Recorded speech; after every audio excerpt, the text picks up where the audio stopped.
അപ്പൊ നമ്മൾ എന്തായാലും നമ്മളുടെ ക്ലാസ്സുമായിട്ട് മുന്നോട്ട് പോവാം നമ്മൾക്ക് എന്തായാലും. നേരത്തെ പറഞ്ഞതുപോലെ നമ്മൾ ഡയറക്ടറി ഫോർ കാറ്റഗേസിസ് ആയിരിക്കും നമ്മൾ ഇന്ന് പരിചയപ്പെടുക. ഏകദേശം 209 പേജുകളിലൂടെയുള്ള ഒരു വിവരണമാണ് കത്തോലിക്കാ സഭ നമുക്ക് നൽകിയിരിക്കുന്നത്. ആ ഒരു 209 പേജുകളിലായിട്ട് കിടക്കുന്ന കാര്യങ്ങളാണ് നമ്മൾക്ക് 1.5 മണിക്കൂറിനുള്ളിൽ നമുക്ക് സാധിക്കുന്ന രീതിയിൽ നമ്മൾ മനസ്സിലാക്കാൻ ശ്രമിക്കുന്നത്. അപ്പൊ നമ്മളുടെ കാറ്റഗേസിസ് നടത്തുന്നതിന് വേണ്ടി ഇപ്പൊ ഡയറക്ഷൻ നൽകുക. അപ്പൊ കത്തോലിക്കാ സഭയ്ക്ക് എന്തെങ്കിലും ഒരു ഡയറക്ഷൻ ഉണ്ടോ? നിങ്ങൾ കാറ്റഗേസിസ് ചെയ്യുമ്പോൾ ഇന്ന കാര്യങ്ങൾ, ഇന്ന മേഖലകൾ നിങ്ങൾ ശ്രദ്ധിക്കുന്നത് നന്നായിരിക്കും.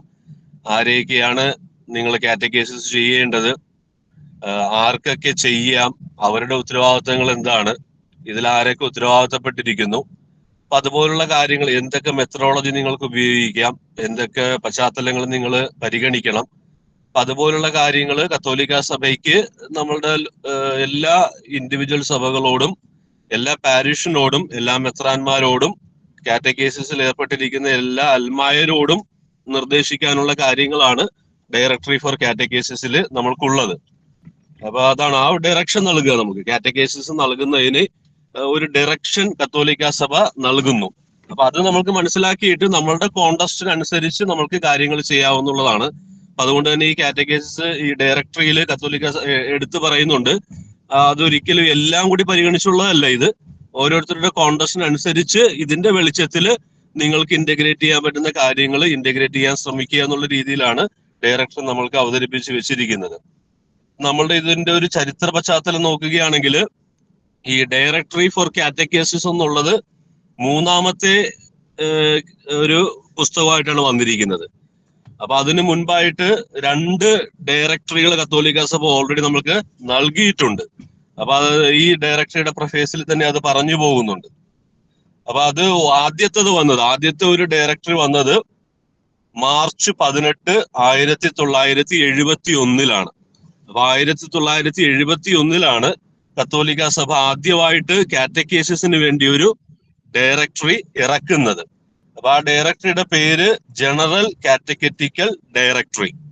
അപ്പൊ ജനറൽ കാറ്റഗറ്റിക്കൽ ഡയറക്ടറി എന്നുള്ളതാണ്. അതുകൊണ്ടാണ് നമ്മൾ അതിന്റെ ഷോർട്ട് ഫോമില് GCD എന്ന് പറയും. ഒരുപക്ഷെ നിങ്ങൾ ഏതെങ്കിലുമൊക്കെ സ്ഥലങ്ങളിൽ ക്ലാസ്സുകളൊക്കെ കൂടുമ്പോൾ അച്ഛന്മാരിങ്ങനെ വെറുതെ ഇങ്ങനെ എടുത്ത് ഉപയോഗിക്കും, GCDയിൽ അതെങ്ങനെ പറഞ്ഞിട്ടുണ്ടെന്ന് പറയാം. അപ്പൊ ഈ ജനറൽ കാറ്റഗറ്റിക്കൽ ഡയറക്ടറിനെയാണത് ഉദ്ദേശിക്കുന്നത്. അപ്പൊ അത് 1971 നമ്മൾക്ക് ആദ്യമായിട്ട് അങ്ങനെ ഒരു ഡയറക്ടറി ഉണ്ടായത്. വിശുദ്ധ പോൾ ആറാമൻ മാർപ്പാപ്പയാണ് നമുക്ക് അങ്ങനെ ഒരു ഡയറക്ടറി നമുക്ക് വേണ്ടി നൽകിയത്. പിന്നെ അതിന്റെ ഒരു പശ്ചാത്തലം എന്ന് പറയുമ്പോൾ വത്തിക്കാൻ കൗൺസിൽ സെക്കൻഡ് കഴിഞ്ഞിരുന്ന കാലഘട്ടമാണ്. വത്തിക്കാൻ സെക്കൻഡ് കൗൺസിൽ കഴിഞ്ഞിരുന്ന കാലഘട്ടത്തിൽ തന്നെയും സഭയിൽ ഇങ്ങനെ ഒരു നിർദ്ദേശങ്ങൾ നിലനിൽക്കുന്നുണ്ട്. നമ്മൾക്ക് പൊതുവായിട്ടുള്ള ഒരു നിർദ്ദേശം ആഗോള കത്തോലിക്ക സഭയ്ക്ക് വേണ്ടി നൽകണം. അപ്പൊ അതൊരു ഡയറക്ടറി വരണം എന്നുള്ള രീതിയിൽ ഉണ്ടായിരുന്നു. ഇപ്പൊ ഉദാഹരണം എടുക്കുകയാണെങ്കിൽ ഈ വത്തിക്കാൻ കൗൺസിൽ സെക്കൻഡിന്റെ ഒരു ഡിക്രിയാണ് ക്രിസ്തുസ് ഡോമിനസ് എന്ന് പറയുന്ന ഒരു ഡിക്രി ഉണ്ട്. ആ ഡിക്രിയിൽ പ്രത്യേകം എടുത്ത് പറയുന്നുണ്ട് ബിഷപ്സിന്റെ ഒരു പ്രത്യേക ശ്രദ്ധ ഈ കാര്യത്തിൽ ഉണ്ടാവണം. ബിഷപ്സ് ഈ കാര്യങ്ങൾ അറേഞ്ച് ചെയ്യണം. അപ്പൊ ആ ഒരു വത്തിക്കാൻ സെക്കൻഡിൽ തന്നെയും ആ ഒരു നിർദ്ദേശമുണ്ട്. നമ്മൾക്കിതിങ്ങനെ എല്ലാം ഒരുമിച്ചൊരു കുടക്കീഴിലാക്കുന്ന രീതിയിലുള്ള ഒരു നിർദ്ദേശം പോകണമെന്നുള്ള രീതിയിൽ. പക്ഷെ വത്തിക്കാൻ കൗൺസിൽ സെക്കൻഡിൽ അങ്ങനെ ഒരു പൊതുവായിട്ടുള്ള ഒന്നും വരുന്നില്ല. അതേസമയം അതിന്റെ ഒരു ആശയം പ്രാവർത്തികമാക്കുന്നതാണ് 1971 ഈ ജനറൽ കാറ്റഗറ്റിക്കൽ ഡയറക്ടറി ഇറക്കുക വഴി സഭ ചെയ്യുക. അതും ഇന്നത്തെ ഈ ഡയറക്ടറിയുമായിട്ട് വ്യത്യാസം ഉണ്ടെന്ന് വെച്ച് കഴിഞ്ഞാൽ അതിന്റെ ബേസിക്സ് ആയിട്ടുള്ള കാര്യങ്ങളിൽ വലിയ വ്യത്യാസമൊന്നും വന്നിട്ടൊന്നുമില്ല. പിന്നെ കാലഘട്ടത്തിനനുസരിച്ച് മാറി ചിന്തിക്കുന്ന ഒരു രീതിയെ നമ്മൾക്കത് അനുഭവപ്പെടുകയുള്ളൂ. അപ്പൊ അതാണ് അതിന്റെ ആദ്യത്തെ ഒരു ഡയറക്ടറി ആയിട്ട് നമ്മൾക്കുള്ളത്. 1971 ആ ഡയറക്ടറിയുടെ പേരായിരുന്നു ജനറൽ കാറ്റഗറ്റിക്കൽ ഡയറക്ടറി. അപ്പൊ അത് അതിന് മുൻപുണ്ടായിരുന്ന ഏത് നിർദ്ദേശങ്ങളുടെ അടിസ്ഥാനത്തിലാണ് ആ ഡയറക്ടറി വന്നതെന്ന് ചോദിച്ചു കഴിഞ്ഞാൽ വത്തിക്കാൻ കൗൺസിൽ സെക്കൻഡ് തന്നെയായിരുന്നു അതിന്റെ പിന്നിൽ പ്രവർത്തിച്ചത്. ഏറെ പ്രത്യേകിച്ച് വത്തിക്കാൻ കൗൺസിലെ ക്രിസ്തുസ് ഡോമിനസ് എന്ന് പറയുന്ന ഡോക്യുമെന്റില് ബിഷപ്സിനെ ഹൈലി എൻകറേജ് ചെയ്യുന്നുണ്ട്. ഇത് നിങ്ങളുടെ ഉത്തരവാദിത്വമാണെന്നൊക്കെ പറഞ്ഞുകൊണ്ട്. ഓക്കെ, നമ്മൾ അങ്ങനെ മുന്നോട്ട് പോകുമ്പോൾ ഈ 1971 ആ ഒരു ഡയറക്ടറിയുമായിട്ട് നമ്മൾ മുന്നോട്ട് പോകുന്നു. അതിനുശേഷം നമ്മൾക്കൊരു ഡയറക്ടറി ഉണ്ടാകുന്നത്, ഞാൻ പറഞ്ഞല്ലോ ഇത് 3ാമത്തെ ഡയറക്ടറി ആണെന്നുള്ളത് നമ്മൾ ഇന്ന് കാണുന്നത്, ഈ ഡയറക്ടറി ഫോർ കാറ്റഗേസിസ്. അപ്പൊ രണ്ടാമത്തെ ഡയറക്ടറി നമ്മൾക്ക് നൽകപ്പെട്ടിരിക്കുന്നത് 1997 1997 ആ ഡയറക്ടറിയുടെ പേര് ജനറൽ ഡയറക്ടറി ഫോർ കാറ്റക്കേസിസ്. സെയിം 3 വാക്കുകൾ തന്നെ, അത് പ്ലേസ് ചെയ്തിരിക്കുന്നതിലെ ചെറിയ വ്യത്യാസമേ ഉള്ളൂ. അതുകൊണ്ടാണ് അതിന്റെ ഷോർട്ട് ഫോം ഉപയോഗിക്കുമ്പോൾ GDC എന്ന് ഇതിനെ ഉപയോഗിക്കും, മറ്റേതിന് ഇത് ഇങ്ങനെ വിളിക്കും GCD എന്ന് ഉപയോഗിക്കും, ഇതിന് GDC എന്ന് ഉപയോഗിക്കും. ഇത് ജനറൽ ഡയറക്ടറി ഫോർ കാറ്റക്കേസിസ്. അത് നമ്മൾക്കുണ്ടായത് 1997 ഇനി 1997 ഈ ഡയറക്ടറി ഇങ്ങനെ ഒരു അപ്ഡേഷൻ 1971 നിന്നും ഉണ്ടാകാൻ എന്തെങ്കിലും അതിന്റെ പിന്നിൽ പശ്ചാത്തലം ഉണ്ടോ എന്ന് ചോദിച്ചു കഴിഞ്ഞാൽ 1992 വളരെ നിർണായകമായിട്ടുള്ള ഒരു കാര്യം നമ്മൾ കാറ്റക്കേസിസ് നടത്തുന്നവരെ സംബന്ധിച്ച് നടന്നിട്ടുണ്ട്. ഒരുപക്ഷെ നിങ്ങൾക്കത് അറിയാമായിരിക്കാം. 1992 നടന്ന എന്താണെന്ന് ആർക്കെങ്കിലും അറിയാമെന്ന് കൈവക്കിടാതിരിക്കോ? ഒന്ന് വിടുക. എനിക്ക് തോന്നുന്നു നമ്മൾക്ക് ഇവിടെ സംസാരിക്കാൻ ഓപ്ഷൻ ഇല്ല. അറിയാവുന്ന ഒരു 1992 എന്താണ് പ്രത്യേകമായിട്ട് നടന്നതെന്നുള്ളത് ആർക്കെങ്കിലും ഓർമ്മയുണ്ടോ? ഒന്ന് കൈവക്കാവോ അറിയാവുന്നവരൊന്ന്? ഇങ്ങനെ ചുമ്മാ ഒന്ന് ഈ എന്താ പറയണ, ഇത് ഇങ്ങനെ വിടാൻ പറ്റുമല്ലോ അല്ലെ? കുഴപ്പമില്ല. എനിക്ക് തോന്നുന്നത് അറിയാവുന്ന തോന്നുന്നു മിക്കവർക്കും.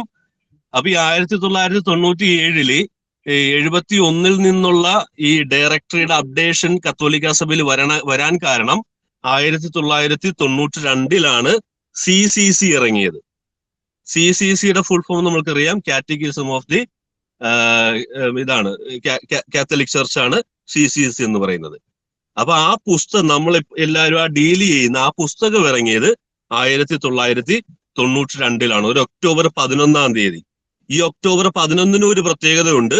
അന്നാണ് വത്തിക്കാൻ കൗൺസിൽ സെക്കൻഡ് ആരംഭിച്ചതും. അപ്പൊ വത്തിക്കാൻ കൗൺസിൽ സെക്കൻഡിന്റെ 30ാമത്തെ വർഷത്തിന്റെ ആഘോഷത്തിലാണ് CCC എന്ന് പറയുന്ന മതബോധനത്തിന്റെ ഒരു സോഴ്സ് ആയിട്ടുള്ള ഒരു ഡോക്യുമെന്റ് കത്തോലിക്ക സഭ ഇറക്കുന്നത്. അപ്പൊ CCC വന്ന ശേഷം നമുക്ക് 1971 സെക്കൻഡ് വത്തിക്കാൻ കൗൺസിലിനെ ബേസ് ചെയ്ത് നമുക്കൊരു ഡയറക്ടറി ഉണ്ടെങ്കിലും CCC ഇറങ്ങിയത് കൊണ്ട് ഒന്നുകൂടിയൊക്കെ ഒന്ന് അപ്ഡേറ്റ് ചെയ്യേണ്ട ഒരു ആവശ്യകത നമുക്ക് തോന്നി. അപ്പൊ അങ്ങനെയാണ് 1977 ഈ CCCയുടെ വെളിച്ചത്തില് ഒന്നുകൂടി ഒന്ന് അപ്ഡേറ്റ് ചെയ്തുകൊണ്ട് ആ ഡയറക്ടറി, രണ്ടാമത്തെ ഡയറക്ടർ നമ്മൾക്ക് വേണ്ടി ആഗോള കത്തോലിക്ക സഭയിൽ ഇറങ്ങുന്നത്. അതിന്റെ പേരാണ് ജനറൽ ഡയറക്ടറി ഫോർ കാറ്റക്കേസിസ്. ആദ്യത്തേതിന്റെ പേര് ജനറൽ കാറ്റക്കെറ്റിക്കൽ ഡയറക്ടറി. മൂന്ന് സെയിം വാക്കുകൾ തന്നെ, ഒന്ന് പ്ലേസ് ചെയ്ത് അങ്ങോട്ടും ഇങ്ങോട്ടും മാറ്റിയിട്ടെന്നേ ഉള്ളൂ. അതിനപ്പുറത്തേക്ക് വലിയ കാര്യങ്ങളൊന്നുമില്ല.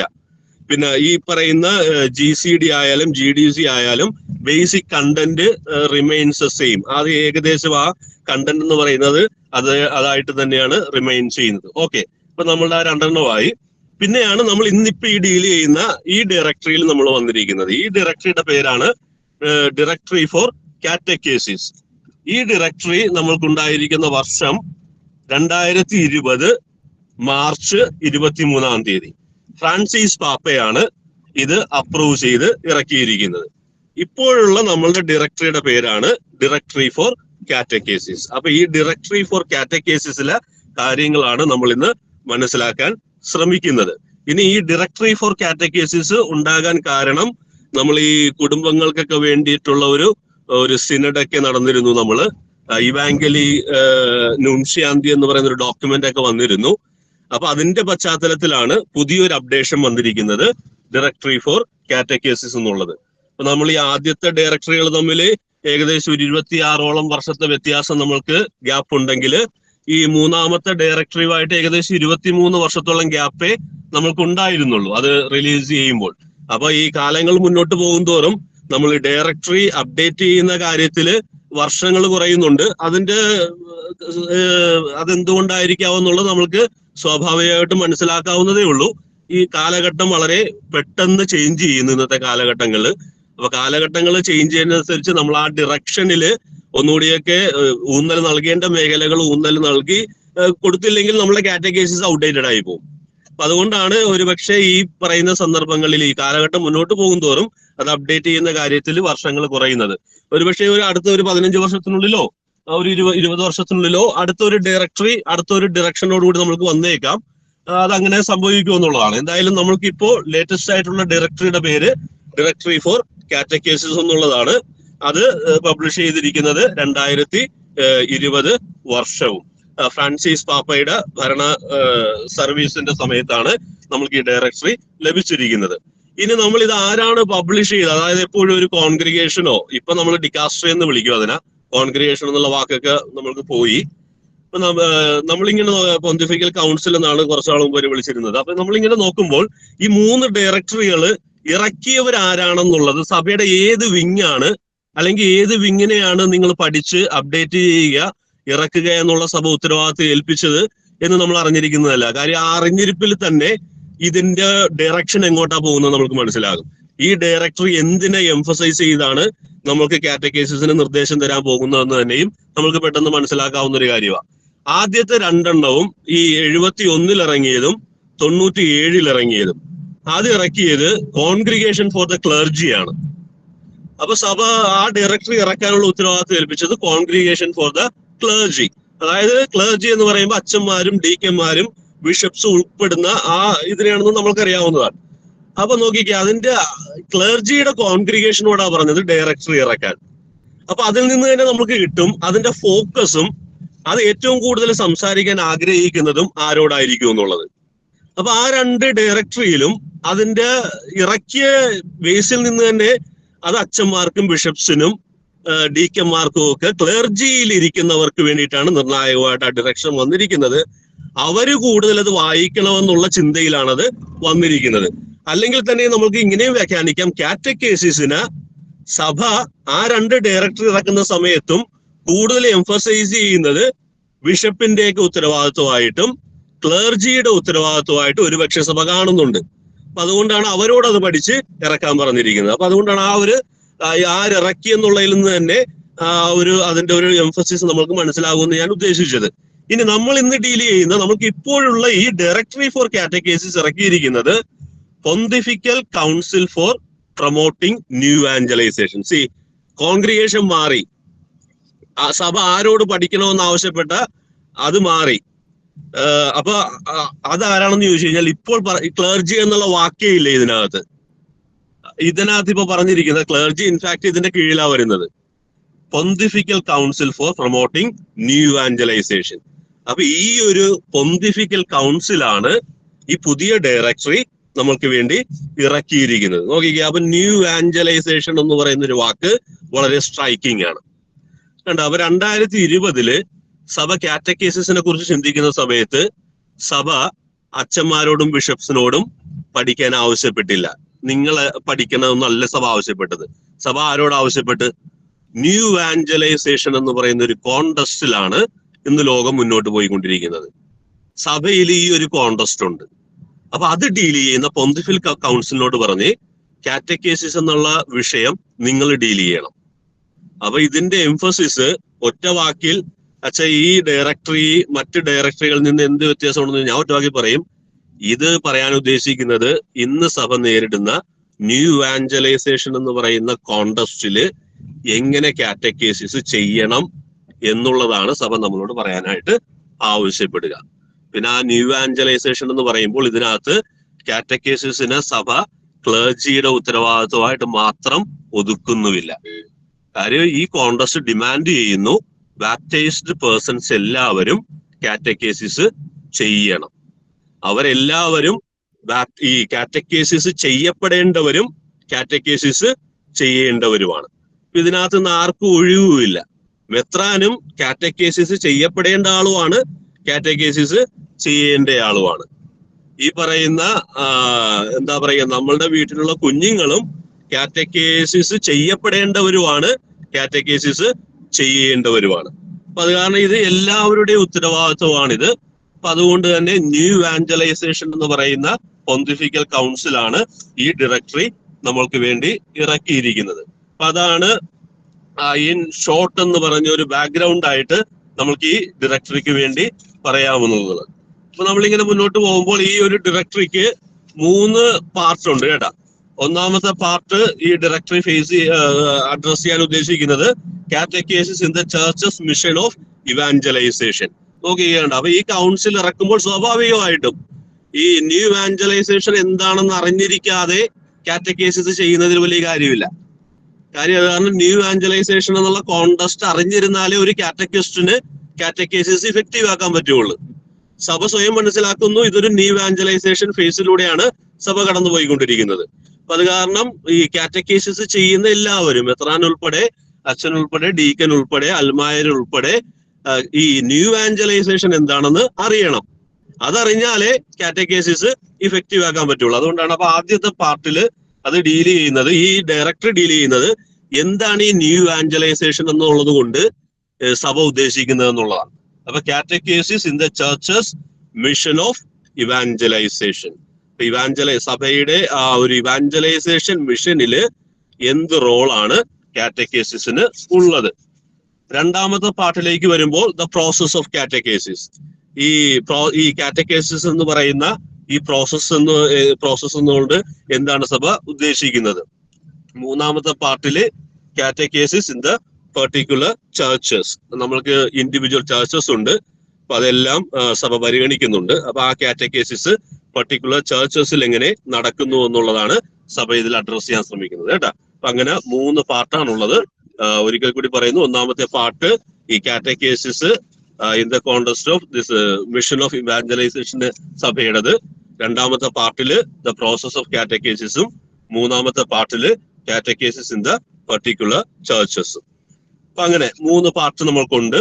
അപ്പൊ ഈ ഒരു ബാക്ക്ഗ്രൗണ്ടിൽ നിന്ന് നമ്മൾ ഈ ഒരു ഡയറക്ടറി നമ്മളോട് എന്തൊക്കെ പറയാൻ ഉദ്ദേശിക്കുന്നു എന്നതിലേക്കാണ് നമ്മൾ കടക്കുന്നത്. അപ്പൊ പാർട്ട് 1 നമ്മൾ അനലൈസ് ചെയ്യുകയാണ്. Catechesis in the church's mission of evangelisation. നമുക്കറിയാം ഒരു ഇവാഞ്ചലൈസേഷൻ എന്ന് പറയുന്നത് ഈ കാലഘട്ടത്തില് സഭ അതിൻ്റെതായ ഒരു കോണ്ടസ്റ്റ് ഫേസ് ചെയ്യുന്നുണ്ട്. അപ്പൊ അത് മനസ്സിലാക്കാൻ ശ്രമിക്കുന്നതാണ് ഇവിടെ നടക്കുന്നത്. അപ്പൊ ആദ്യത്തെ ഈ ഒരു പാർട്ടിൽ ചാപ്റ്ററിൽ നൽകിയിരിക്കുന്ന പേര് റെവലേഷൻ ആൻഡ് ഇറ്റ്സ് ട്രാൻസ്മിഷൻ എന്നാണ്. നമുക്ക് എല്ലാവർക്കും അറിയാം ഈ റെവലേഷനും അതിന്റെ ട്രാൻസ്മിഷനും എങ്ങനെയാണ് നടക്കുന്നത് എന്നുള്ളത്. റെവലേഷൻ സ്വർഗീയ പിതാവ് അബ്രാഹമത്തിലൂടെ നൽകുന്നു, നമുക്ക് എല്ലാവർക്കും അറിയാവുന്ന കാര്യങ്ങൾ. അതുകൊണ്ട് ആദ്യം ആ ഗോഡ്സ് പ്ലാൻ ആണ് റെവലേഷനില്ല. അപ്പൊ ആ ഓൾഡ് ടെസ്റ്റമെന്റില് ദൈവം വെളിപ്പെടുത്തുന്നതും ആ കാര്യങ്ങളും എല്ലാം ഇതിന്റെ ഭാഗമായിട്ട് ഈ ഡയറക്ടറി അനലൈസ് ചെയ്യുന്നു. ഈ പറയുന്ന കാര്യത്തില് ഒരു emphasis Jesus proclaims the gospel of salvation. ഈശോ മിശിഹായുടെ കാര്യം പ്രത്യേകം എടുത്ത് പറയുന്നുണ്ട്. അപ്പൊ ദൈവത്തിന്റെ ഈ റെവലേഷന്റെ ഫുൾനെസ് വരുന്നത് കർത്താവായ ഈശോ മിശിഹ. അത് സ്വാഭാവികമാണ്. അത് നമ്മൾ പറയുമ്പോഴും, നമ്മളൊരു സുവിശേഷം പറയുമ്പോഴും അതിന്റെ സെൻട്രൽ പോയിന്റ് ആയിട്ട് ഈശോ മിശിഹ വരണമെന്നുള്ളതാണ്. അപ്പൊ ആ റെവലേഷന്റെ ഒരു സെൻട്രൽ പോയിന്റ് ആയിട്ട് തീർച്ചയായിട്ടും ഈശോ മിശിഹായെ കുറിച്ച് ഡയറക്ടറി നമ്മളോട് പങ്കുവയ്ക്കുന്നു. ഇനി ഈ ജീസസിനോടുള്ള റെസ്പോൺസ് ആണ് നമുക്ക് പ്രധാനപ്പെട്ടത്. അതുകൊണ്ടാണ് നമ്മൾ ഈ കാറ്റക്കേസിസ് ചെയ്യുമ്പോൾ ഈ സാൽവേഷൻ ഹിസ്റ്ററിയുടെ സെൻട്രൽ പോയിന്റ് ആയിട്ട് എപ്പോഴും ജീസസ് വരണം. നമ്മളുടെ സംഭാഷണങ്ങളിലും നമ്മൾ അവതരിപ്പിക്കുന്ന ടെക്സ്റ്റ് ബുക്കിലും നമ്മൾ അവതരിപ്പിക്കുന്ന മോഡലുകളിലും ഈ സാൽവേഷൻ ഹിസ്റ്ററിയെ കുറിച്ച് നമ്മൾ പറഞ്ഞു കഴിഞ്ഞാൽ വെറുതെ ചുമ്മാ ജനറലി പറഞ്ഞു പോകാൻ പാടില്ല. അതിന്റെ സെന്റർ ആയിട്ട് ഈശോ മിശിഹ വരണമെന്ന് തന്നെയാണ് ഇതിൽ നിന്ന് നമ്മൾ ഉദ്ദേശിക്കുന്നത്. അപ്പൊ അതുകൊണ്ടാണ് കാറ്റക്കേസിസിൽ നമ്മൾ ഈ ഫെയ്ത്ത് ഒരാളിൽ ജനിപ്പിക്കുക, ഒരാളിൽ ഫെയ്ത്തിൽ വിശ്വാസത്തിൽ ജീവിക്കുക എന്ന് നമ്മളോട് ഒരു കുഞ്ഞിൽ നിന്ന് നമ്മളെ പ്രതീക്ഷിക്കുമ്പോൾ നമ്മൾ അയാളെ ലീഡ് ചെയ്യേണ്ടത് ഈ പറയുന്ന ഈശോ മിശിഹായോടുള്ള അദ്ദേഹത്തിന്റെ റെസ്പോൺസിലേക്കാണ് ആ കുഞ്ഞിനെ നമ്മൾ ലീഡ് ചെയ്യേണ്ടത്.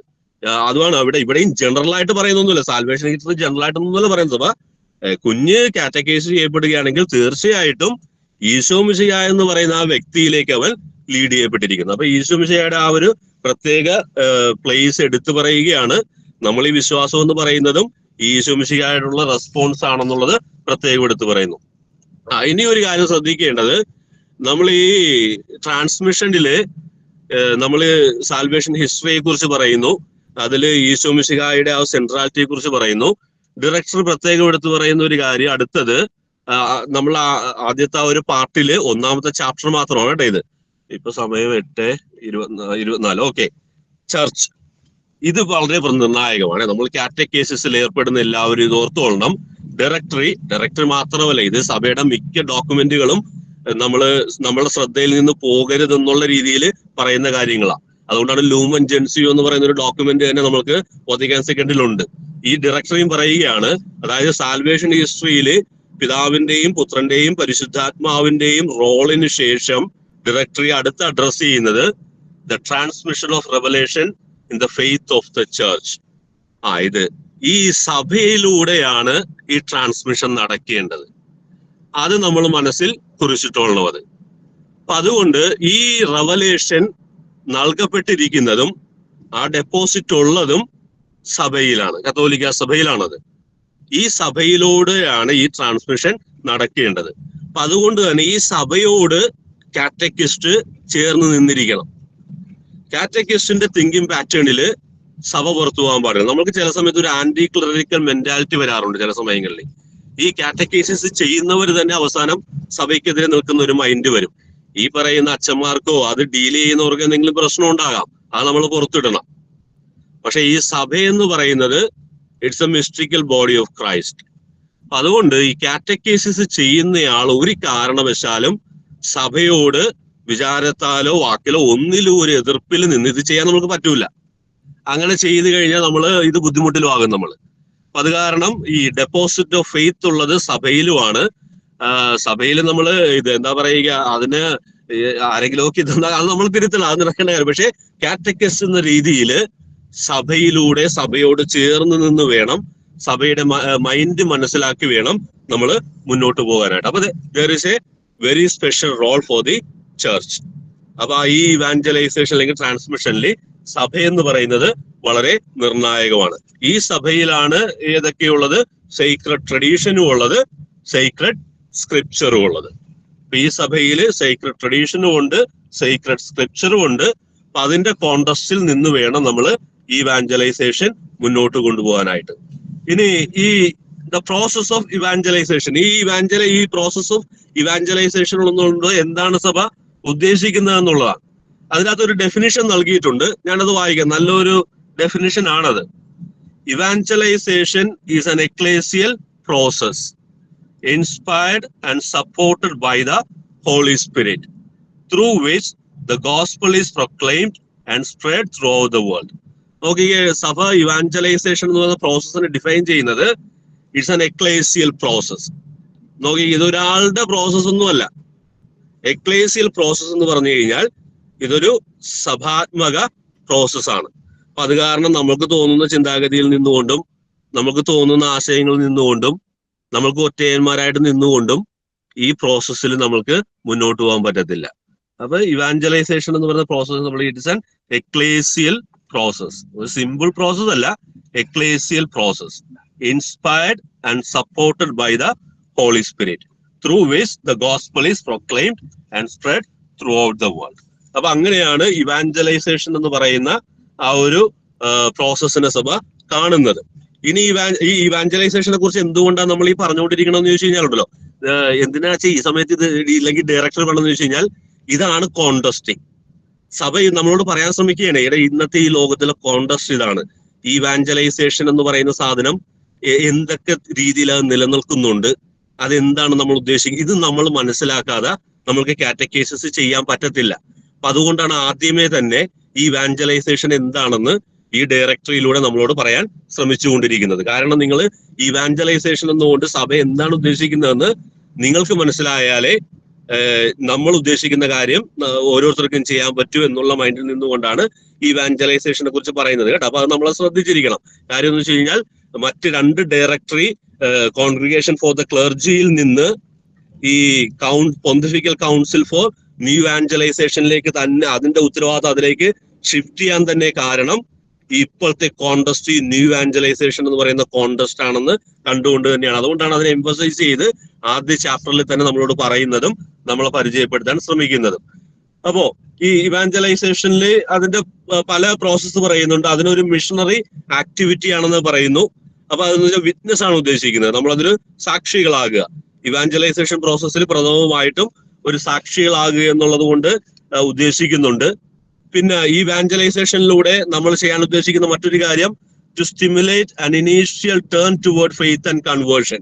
അതായത് നമ്മൾ ഇവാഞ്ചലൈസേഷൻ ചെയ്യുക എന്ന് പറയുമ്പോൾ സാക്ഷികളായിരിക്കുക എന്ന് നമ്മളോട് സഭ പറയുമ്പോഴും ഈ മറ്റുള്ളവരില് യേശുവിലേക്ക് വരാനായിട്ടുള്ള ഒരു ഇനീഷ്യൽ ഒരു സ്പാർക്ക് ഇല്ലേ, ആ സാധനം നമ്മൾ കൊടുക്കുന്ന അതിനെയും ഇവാഞ്ചലൈസേഷന്റെ ഭാഗമായിട്ടാണ് നമ്മൾ കാണുന്നത്. ഒരുപക്ഷെ നമ്മളൊരു നല്ലൊരു ജീവിതം നയിക്കുക വഴിയായിരിക്കും ആ ഒരു സ്പാർക്ക് മറ്റുള്ളവരിൽ ഉണ്ടാകുക. അപ്പൊ ആ ഒരു സ്പാർക്ക് നൽകുക എന്ന് പറയുന്നത് ഇവാഞ്ചലൈസേഷന്റെ ഭാഗമാണെന്ന് പറയുകയാണ്. അതിന്റെ ഒരു ന്യൂആൻസ് വീണ്ടും പറയുകയാണ്, the time of enquiry and of maturation. ഇവാഞ്ചലൈസേഷന്റെ ഭാഗമായിട്ട് പറയുകയാണ്. അതായത് നമ്മൾ യേശുവിനെ കുറിച്ച് പറയുന്നു, അപ്പൊ അതിനെ കുറിച്ച് നമ്മൾ കൂടുതൽ പഠിക്കുന്നു, അതിൽ നമ്മൾ മെച്യൂർഡ് ആകുന്നു, ഒരു വിശ്വാസത്തെ കുറിച്ചുള്ള അറിവിൽ നമ്മൾ മെച്യൂർഡ് ആകുന്നു. അപ്പൊ അതും ഒരു ഇവാഞ്ചലൈസേഷന്റെ ഒരു പ്രോസസ് ആയിട്ട് സഭ കാണുകയാണ്. പിന്നെ ഇതിൽ തന്നെയും പറയുകയാണ് ഇനീഷ്യറി കാറ്റഗൈസിസ് എന്ന് പറയും. അതായത് ഇനീഷ്യറി കാറ്റഗൈസിസ് എന്ന് പറയുമ്പോൾ നമ്മളുടെ യൂക്കറിസ്റ്റ്, ഈ സാക്രമെന്റ് ഓഫ് കൺഫർമേഷൻ, ബാപ്റ്റിസം, അപ്പൊ ഇതുപോലുള്ള കാര്യങ്ങളിൽ മാക്സിമം നമുക്ക് എന്തൊക്കെ ചെയ്യാൻ പറ്റും, ഇതിനാണ് ഇനീഷ്യേറ്ററി കാറ്റഗൈസിസ് എന്ന് പറയുന്നത്. നമ്മൾ സത്യം പറഞ്ഞ ഒരു ഇവാഞ്ചലൈസേഷൻ തന്നെയാണ് അവിടെ നടത്തുന്നത്. അപ്പൊ അതും ഒരു ഇവാഞ്ചലൈസേഷന്റെ ഭാഗമായിട്ട് വരും. വേറൊരു ആസ്പെക്ട് ഇവാഞ്ചലൈസേഷനും കാറ്റഗൈസിസുമായിട്ട് ബന്ധപ്പെടുത്തിക്കൊണ്ട് സഭ പറയുകയാണ് പാസ്റ്ററൽ ആക്ഷൻ. പാസ്റ്ററൽ ആക്ഷൻ ഉണ്ടാകണം. അതായത് വിശ്വാസത്തിന്റെ ആഴങ്ങളിലേക്ക് പോകുന്ന രീതിയിൽ നമ്മൾ ആദ്യം ആരംഭിച്ച ഇവാഞ്ചലൈസേഷൻ എന്ന് പറയുന്ന പ്രോസസ്സ് നമ്മൾക്ക് മുന്നോട്ട് കൊണ്ടുപോകാൻ വരണം. അപ്പൊ പാസ്റ്ററൽ ആക്ഷൻ നിങ്ങൾ ഇതിന്റെ ഭാഗമായിട്ട് ഇന്റഗ്രേറ്റ് ചെയ്യണം. അപ്പൊ ഈ all through out the process നമ്മൾ ഇതെല്ലാം ഒരു ഡിഫറെന്റ് കാറ്റഗറി ആയിട്ട് പറയുന്നുണ്ടെങ്കിലും ഇതെപ്പോ വേണേലും എവിടെ വേണേലും സംഭവിക്കാവുന്ന കാര്യങ്ങളാണ്. പക്ഷെ ഇവിടെ ഒരു പോയിന്റ് എംഫസൈസ് ചെയ്യുന്നത് ഈ ഇവാഞ്ചലൈസേഷൻ എന്ന് പറയുന്ന ആ പ്രക്രിയയും കാറ്റഗൈസിസ് എന്ന് പറയുന്ന പ്രക്രിയയുമായിട്ട് അഭേദ്യമായിട്ടുള്ള ബന്ധമുണ്ട്. അപ്പൊ അതുകൊണ്ട് തന്നെ നമ്മൾ കാറ്റഗൈസിസ് ഈ ഇവാഞ്ചലൈസേഷൻ ചെയ്യുന്നതിന്റെ ഭാഗമായിട്ട് കണ്ടുകൊണ്ട് തന്നെ കാറ്റഗൈസിസ് നടത്താനാണ് പറയുന്നത്. ഇനി ഇവാഞ്ചലൈസേഷനെ കുറിച്ച് പറയുമ്പോൾ നമ്മളോട് ശ്രദ്ധിക്കാൻ പറയുന്ന മറ്റൊരു മേഖലയാണ്, ഇന്നത്തെ കണ്ടംപററി വേൾഡില് ഇവാഞ്ചലൈസേഷൻ എന്ന് നമ്മൾ പറയുമ്പോൾ 3 കോണ്ടസ്റ്റ് സഭയിൽ നിലനിൽക്കുന്നുണ്ട്. നമ്മൾ ഇവാഞ്ചലൈസേഷൻ ചെയ്യണമെന്ന് പറയുമ്പോൾ കണ്ടംപററി വേൾഡില് 3 കോണ്ടസ്റ്റാണ് നിലനിൽക്കുന്നത്. ആദ്യത്തെ കോണ്ടസ്റ്റിനെ സഭ വിളിക്കുന്നത് ഓർഡിനറി പാസ്റ്ററൽ കെയർ. അതായത് അങ്ങനെ ഒരു സിറ്റുവേഷൻ ഇന്ന് നമുക്കിവിടെ നിലനിൽക്കുകയാണ്. ഓർഡിനറി പാസ്റ്ററൽ കെയർ എന്ന് പറയുമ്പോൾ ഇതാണ് ഉദ്ദേശിക്കുന്നത്. അതായത് നമ്മൾക്ക് എല്ലാ ദിവസവും പള്ളിയിൽ വരുന്നവര്, നമ്മളുടെ ഒരു വാക്ക് പറഞ്ഞു കഴിഞ്ഞാൽ നമ്മളുടെ കുഞ്ഞുങ്ങൾ അനുസരിക്കുന്നവര്, നമ്മള് ഞായറാഴ്ച കാറ്റഗൈസിസിന് വരണമെന്ന് പറഞ്ഞു കഴിഞ്ഞാൽ വരുന്ന കുഞ്ഞുങ്ങള്. അപ്പൊ ആ കോൺട്രസ്റ്റ് നമ്മൾക്ക് ഇപ്പോഴും ഉണ്ട്. നമ്മളുടെ ദിവ്യബലിയിൽ നിന്ന് ആരും ഇപ്പോഴും ആൾക്കാർ എല്ലാവരും ഒന്നും പോയിട്ടൊന്നുമില്ല. ദിവ്യബലിയിൽ അനുദിന ദിവ്യബലിയിൽ ആള് വരുന്നുണ്ട്. നമ്മളുടെ സൺഡേ കാറ്റഗൈസിസിൽ പിള്ളേര് വരുന്നുണ്ടെന്ന് വെച്ച് കഴിഞ്ഞാൽ നമ്മളുടെ മെജോറിറ്റി ഇപ്പോഴും വരുന്നുണ്ട്. അപ്പൊ പറയാണ് ഇവാഞ്ചലൈസേഷൻ 3 കോൺട്രസ്റ്റ് സഭയിൽ നിന്നുണ്ട്. ഒന്നാമത്തേത് കോൺട്രസ്റ്റിന്റെ സഭ പറയാണ് ഓർഡിനറി പാസ്റ്ററൽ കെയർ. ഒരു ഓർഡിനറി പാസ്റ്ററൽ കെയർ മതി ഇവിടെ നമ്മൾക്ക് കാറ്റഗൈസ് ചെയ്യാനായിട്ട്. ഇൻഫാക്ട് നമ്മൾ ചെയ്തുകൊണ്ടിരിക്കുന്നത് ഈ ഓർഡിനറി പാസ്റ്ററൽ കെയർ മാത്രമേ ഉള്ളൂ. നമുക്ക് മനസ്സിലാവും അത്. സഭ ന്യൂ ഇവാഞ്ചലൈസേഷന്റെ കോൺട്രസ്റ്റിൽ നമ്മളുടെ കാറ്റഗൈസിനെ കാണണമെന്ന് പറയുമ്പോൾ അടുത്ത രണ്ടും പറയുമ്പോൾ നമുക്ക് മനസ്സിലാകും നമ്മൾ സത്യത്തിൽ ഇപ്പോഴും ആദ്യത്തെ കോൺട്രസ്റ്റിൽ കിടക്കുകയാണ്.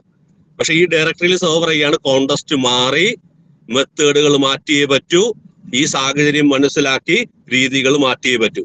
അപ്പൊ ഓർഡിനറി പാസ്റ്ററൽ കെയർ നമ്മൾ ഈ ഞായറാഴ്ച നടത്തുന്ന സൺഡേ കാറ്റഗൈസിസ് ഒരു ഓർഡിനറി പാസ്റ്ററൽ കെയറിൽ വരും.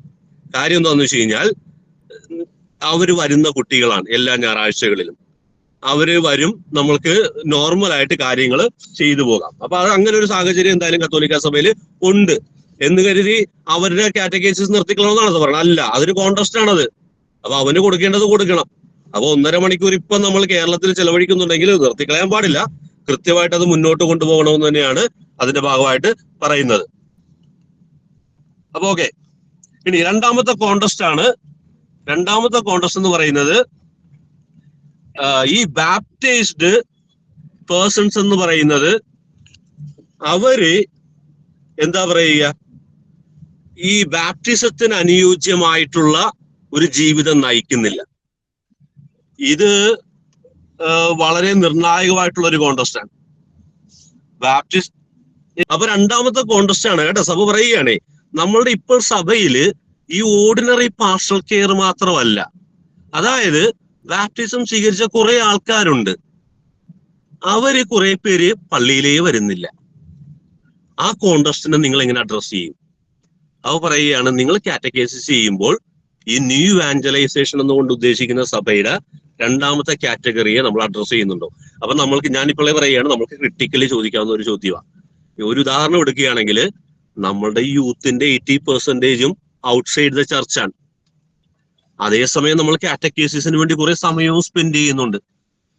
നമ്മൾ കാറ്റക്കേസിന് വേണ്ടി സ്പെൻഡ് ചെയ്യുന്ന സമയം ഈ ഓർഡിനറി പാസ്റ്ററൽ കെയറിന്റെ കാറ്റഗറിയിൽ വരുന്ന ആൾക്കാരെ മാത്രം അഡ്രസ് ചെയ്യുന്ന തലത്തിലേക്ക് നമ്മൾ ഒതുങ്ങിപ്പോകുന്നുണ്ടോ എന്നുള്ളത് നമ്മൾ വിചിന്തനം ചെയ്യണം. അല്ലെങ്കിൽ നമ്മൾ ഔട്ട്ഡേറ്റഡ് ആണ്.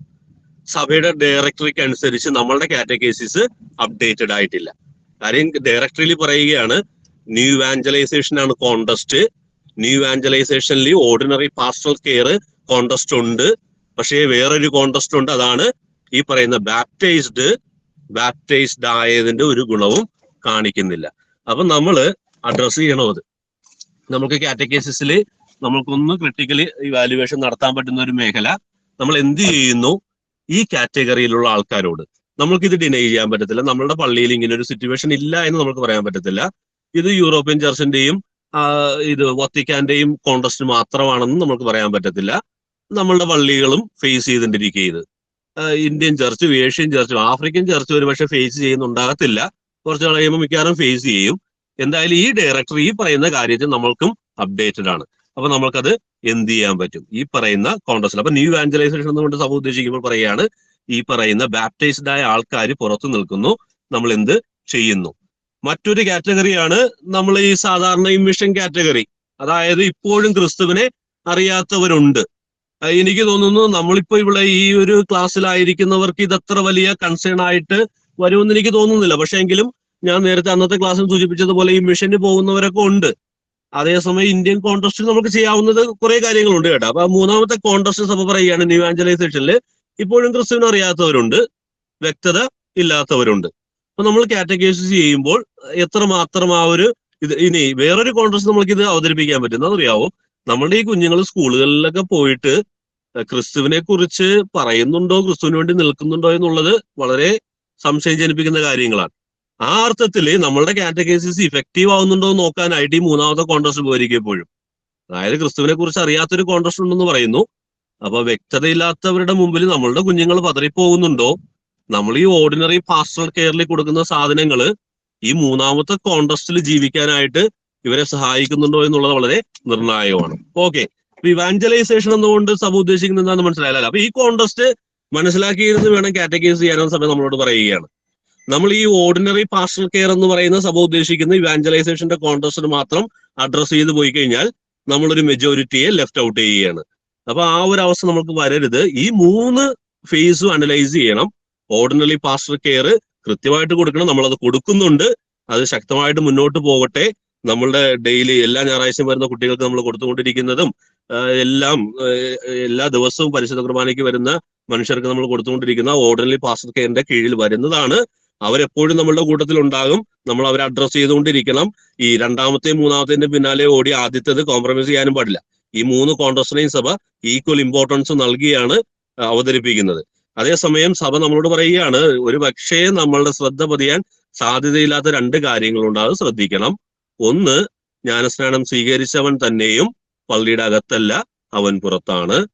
കാറ്റക്കേസിസ് ചെയ്യുമ്പോൾ നിങ്ങളുടെ പ്ലാനും പദ്ധതിയിലും അവൻ എന്തെങ്കിലും പ്ലേസ് ഉണ്ടോ, അവനിലേക്ക് എത്തിച്ചേരാനായിട്ട് എന്തെങ്കിലും ഒരു ഐഡിയയോ ആശയോ നിങ്ങൾക്ക് ഉണ്ടോ. മൂന്നാമത്തതാണ് ഈ പറയുന്ന ഇതുവരെയും യേശു മിശിഹായെ കുറിച്ച് കേൾക്കാത്തവര്. ഒരു പക്ഷെ നമ്മൾ വലുതായിട്ട് അതിനെക്കുറിച്ച് തലപോകേണ്ടി വരത്തില്ല, സഭയുടെ വലിയ തലങ്ങളിൽ അത് ആലോചിച്ചോളും. പക്ഷെ എങ്കിലും അതും നമ്മൾക്കൊന്ന് നമ്മളുടെ ഒരു കോൺടസ്റ്റിലേക്ക് കൊണ്ടുവരുമ്പോൾ നമ്മുടെ ഈ കുഞ്ഞുങ്ങള് നമ്മൾ പഠിപ്പിച്ചു വിടുന്ന ഈ കുഞ്ഞുങ്ങൾ എന്തുമാത്രം ഇഫക്റ്റീവ് ആകുന്നു എന്നുള്ളത് ആ കാറ്റഗറിയിൽ നമുക്ക് പെടുത്തി ചിന്തിക്കാവുന്ന കാര്യമാണ്. ഓക്കെ, അപ്പൊ അത് 3 നമ്മൾ അറിഞ്ഞിരിക്കണം. ഈ ഡയറക്ടറിയിൽ ഈ പറയുന്ന പാർട്ടില് ഇത് പറയാൻ ഉദ്ദേശിക്കുന്നതും ഈ കാര്യങ്ങളൊക്കെ തന്നെയാണ്. ഇതാണ് ന്യൂ ഇവാഞ്ചലൈസേഷൻ എന്നതുകൊണ്ട് സഭ ഉദ്ദേശിക്കുന്നത്. അപ്പൊ ഇതാണ് ഇന്നത്തെ ലോകത്തില് നിലനിൽക്കുന്ന സാഹചര്യം. അപ്പൊ ഈ സാഹചര്യത്തെ മനസ്സിലാക്കി നമ്മൾ ചെയ്യുന്ന കാറ്റക്കേസിസിനെ നമ്മൾ അപ്ഡേറ്റ് ചെയ്യണമെന്ന് സഭ നമ്മളോട് ആവശ്യപ്പെടുകയാണ്. ഓക്കെ, അപ്പൊ അതിന്റെ ഒരു കോൺടെസ്റ്റ് ആണത്. ഇനിയാണ് ഇത് ഐഡന്റിറ്റി ഓഫ് കാറ്റക്കേസിസ് പറയുന്നുണ്ട്. ഈ കാറ്റക്കേസിന്റെ ഒരു നേച്ചർ എന്നുള്ള രീതിയിൽ പറയുന്നത് കാറ്റക്കേസിസ് തന്നെയും ഒരു എക്ലേസിയൽ ആക്ട് ആണെന്നാ പറയുന്നത്. ഞാൻ റെക്കമെൻഡ് ചെയ്യുന്നത് നമ്മളുടെ ഈ ഡയറക്ടറി നിങ്ങളൊന്ന് എല്ലാവരുടെയും കയ്യിൽ ഉണ്ടായിരിക്കുന്നതൊക്കെ നല്ലതാണ് കേട്ടോ. വളരെ മനോഹരമായിട്ട് എഴുതിയിട്ടുള്ള കുറെ സെന്റൻസുകളൊക്കെ ഉണ്ട്. എല്ലാം നല്ലതാണ്. കാര്യം ഡയറക്ടറി എന്നൊക്കെ പറയുമ്പോൾ അവർ കൂലങ്കഷമായിട്ട് ആലോചിച്ച് എഴുതുന്നതായിരിക്കുമല്ല. നമ്മൾക്കൊക്കെ വളരെ എടുക്കാൻ പറ്റുന്ന കുറെ നല്ല മനോഹരമായിട്ടുള്ള കുറെ സാധനം ഇതിനകത്തുണ്ട്. അപ്പൊ നിങ്ങളൊന്ന് വായിച്ചു നോക്കുന്നത് നല്ലതായിരിക്കും എന്ന് ഞാൻ പറയുകയാണത്. അപ്പൊ ഞാനിപ്പോ പറഞ്ഞു വന്നത് ഐഡന്റിറ്റി ഓഫ് കാറ്റഗൈസിസ്. അപ്പൊ ഒരു കാറ്റഗൈസിസ് എന്ന് പറയുന്നത് തന്നെയും ഒരു എക്ലേസിയൽ ആക്ട് ആണെന്നാണ് പറയുന്നത്. ഞാൻ ആ സെന്റൻസ് ഒന്ന് വായിച്ചേക്കും. ഇതൊക്കെ വളരെ മനോഹരമായിട്ടുള്ള ഒരു സെന്റൻസുകളായിട്ട് തോന്നിയത് കൊണ്ട് നമ്മളുടെ ശ്രദ്ധയിലേക്ക് ഒന്ന് വായിക്കുകയാണ്. Catechesis is an ecclesial act arising from the missionary mandate of the Lord. കണ്ടാ, കാറ്റഗൈസിസ് ഒരു സഭയുടെ ഒരു ആക്ട് ആണത്. ഈശോയുടെ മിഷണറി മാൻഡേറ്റ് നമ്മൾക്കറിയാം, നിങ്ങൾ ലോകമെങ്ങും പോയി സുവിശേഷം പ്രഘോഷിക്കുക. അതിൽ നിന്നും ഉരുത്തിരിയുന്ന ഒരു എക്ലേസിയൽ ആക്ട് ആണ് കാറ്റഗൈസിസ് എന്ന് വിളിക്കുന്നത്. And aimed as it's very name indicates at making the proclamation of his passion, death and resurrection continually resound in the heart of every person, so that his life may be transformed. അതായത് ഈശോ മിശിഹായുടെ മരണ ഉത്ഥാന രഹസ്യങ്ങള് എല്ലാ മനുഷ്യരുടെയും ഹൃദയങ്ങളിൽ ഇങ്ങനെ ഓർമ്മപ്പെടുത്തി കൊടുക്കുക, അതുവഴി അവന്റെ ജീവിതത്തിൽ ഒരു ട്രാൻസ്ഫോർമേഷൻ ഉണ്ടാക്കുക. ഇതിനെയാണ് കാറ്റഗൈസിസ് എന്നുകൊണ്ട് സഭ ഉദ്ദേശിക്കുന്നത്. കാറ്റഗൈസിസ് എന്ന് പറയുന്നത് ഒരു എക്ലേസിയൽ ആക്ട് ആണ്. ആ എക്ലേസിയൽ ആക്ട് ഡിഫൈൻ ചെയ്യാനായിട്ട്, ഇതാണ് ഡെഫിനിഷൻ. ഈ ഡയറക്ടർ എന്ന് പറയുന്ന ഡെഫിനിഷൻ ആണ്. ആ എന്താ പറയുക, ആ ഒരു എക്ലേസിയൽ ആക്ട് വരുന്നത് ഈശോ മിശിഹായുടെ തന്നെ മിഷണറി മാൻഡേറ്റ് ആയ നിങ്ങൾ ലോകം മുഴുവൻ പോയി സുവിശേഷം പ്രഘോഷിക്കുക എന്ന് പറയുന്ന ആ മാൻഡേറ്റിൽ നിന്നാണ് വരുന്നത്. പിന്നെ ആ വാക്ക് ഉദ്ദേശിക്കുന്നത് പോലെ തന്നെയും കാറ്റഗൈസിസിന്റെ ആ ഒരു ഇതെന്ന് പറയുന്നത് ഈശോ മിശിഹായുടെ മരണ ഉത്ഥാന രഹസ്യങ്ങള് എല്ലാ മനുഷ്യരുടെയും ഹൃദയങ്ങളിലേക്ക് പകർന്നു കൊടുത്തുകൊണ്ട് അവരുടെ ജീവിതത്തെ ട്രാൻസ്ഫോം ചെയ്യുക. അതാണ്. അപ്പൊ നമ്മൾ ഒരു കാറ്റഗൈസിസ് എന്ന് പറയുന്ന ഒരാള്, നമ്മളൊരു കാറ്റഗൈസിസ് ചെയ്യുമ്പോൾ നമ്മൾ ഈ ഡെഫിനിഷനെ മനസ്സിലിട്ടുകൊണ്ട് ചെയ്യുന്നത് നല്ലതാണ്. നമ്മൾ ചെയ്യുന്ന കാറ്റഗൈസിസ് വഴി അതിലൂടെ നമ്മൾ കൊടുക്കുന്നത് നമ്മുടെ യേശു മിശിഹായാണ്. ആത്യന്തികമായിട്ട് നമ്മൾ പ്രതീക്ഷിക്കുന്നത് അവനിലൊരു ട്രാൻസ്ഫോർമേഷൻ ഉണ്ടാവണം. അതാണ് നമ്മൾ കാറ്റഗൈസിസ് എന്നുകൊണ്ടത് ഉദ്ദേശിക്കുന്നത്. ഓക്കെ, ഇനി നമ്മൾ മുന്നോട്ട് പോകുമ്പോൾ ഗോൾ ഓഫ് കാറ്റഗൈസിസ്. ഈ കാറ്റഗൈസിസിന്റെ ഒരു ഗോൾ എന്താണ്? കാറ്റഗൈസിസിന്റെ ഗോൾ എന്ന് പറയുന്നത് ഒരു വ്യക്തിയെ ഇന്റിമേറ്റ് കമ്മ്യൂണിയൻ ജീസസുമായിട്ട് കൊണ്ടുവരിക. ഞാനത് വായിക്കാവേ. ആ സെന്റൻസ് നല്ലതാണ്. ഗോൾ ഓഫ് കാറ്റഗൈസിസ് എന്ന് ചോദിച്ചു കഴിഞ്ഞാൽ, ഒരു കാറ്റഗൈസ് ചെയ്യുന്ന ആളുടെ ഒരു ഗോൾ എന്താണെന്ന് ചോദിച്ചു കഴിഞ്ഞാൽ, at the centre of every process of catechesis is the living encounter with Christ. അപ്പൊ ക്രിസ്തുവായിട്ടുള്ള ഒരു ലിവിങ് എൻകൗണ്ടർ സൃഷ്ടിക്കുക എന്നുള്ളതാണ് എല്ലാ കാറ്റഗൈസിസിന്റെയും സെന്റർ ആയിട്ടുള്ളത്. Accordingly, the definitive aim of catechesis is to put people not only in touch but in communion, in intimacy with Jesus Christ. Only he can lead us to the love of the Father in the Spirit and make us share in the life of the Holy Trinity.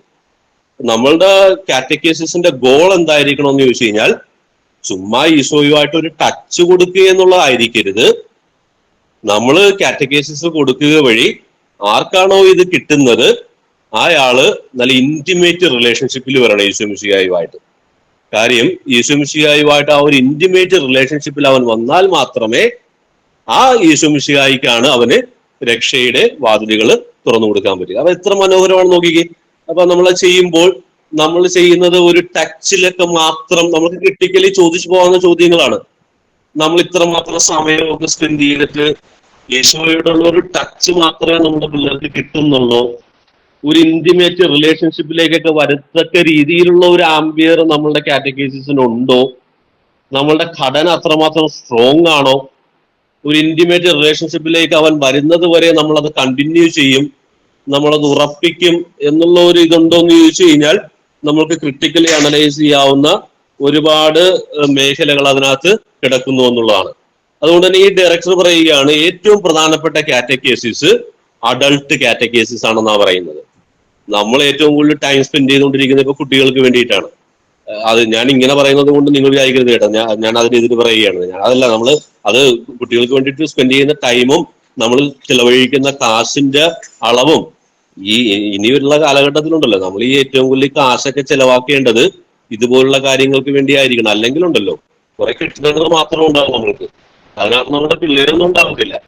അപ്പൊ അത് കാരണം നമ്മൾ ഈ പിള്ളേർക്കൊക്കെ വേണ്ടി ചെലവഴിക്കുന്നത് ഇപ്പോൾ തന്നെ ചില സ്ഥലങ്ങളിലൊക്കെ എന്തോ ഒരു വലിയ ത്യാഗം പോലെയൊക്കെ നമ്മൾ കാണുന്നുണ്ട്. ആ മനോഭാവത്തിലൊന്നും നമുക്ക് മുന്നോട്ട് പോകാൻ പറ്റത്തില്ല കുറെ നാളത്തേക്ക്.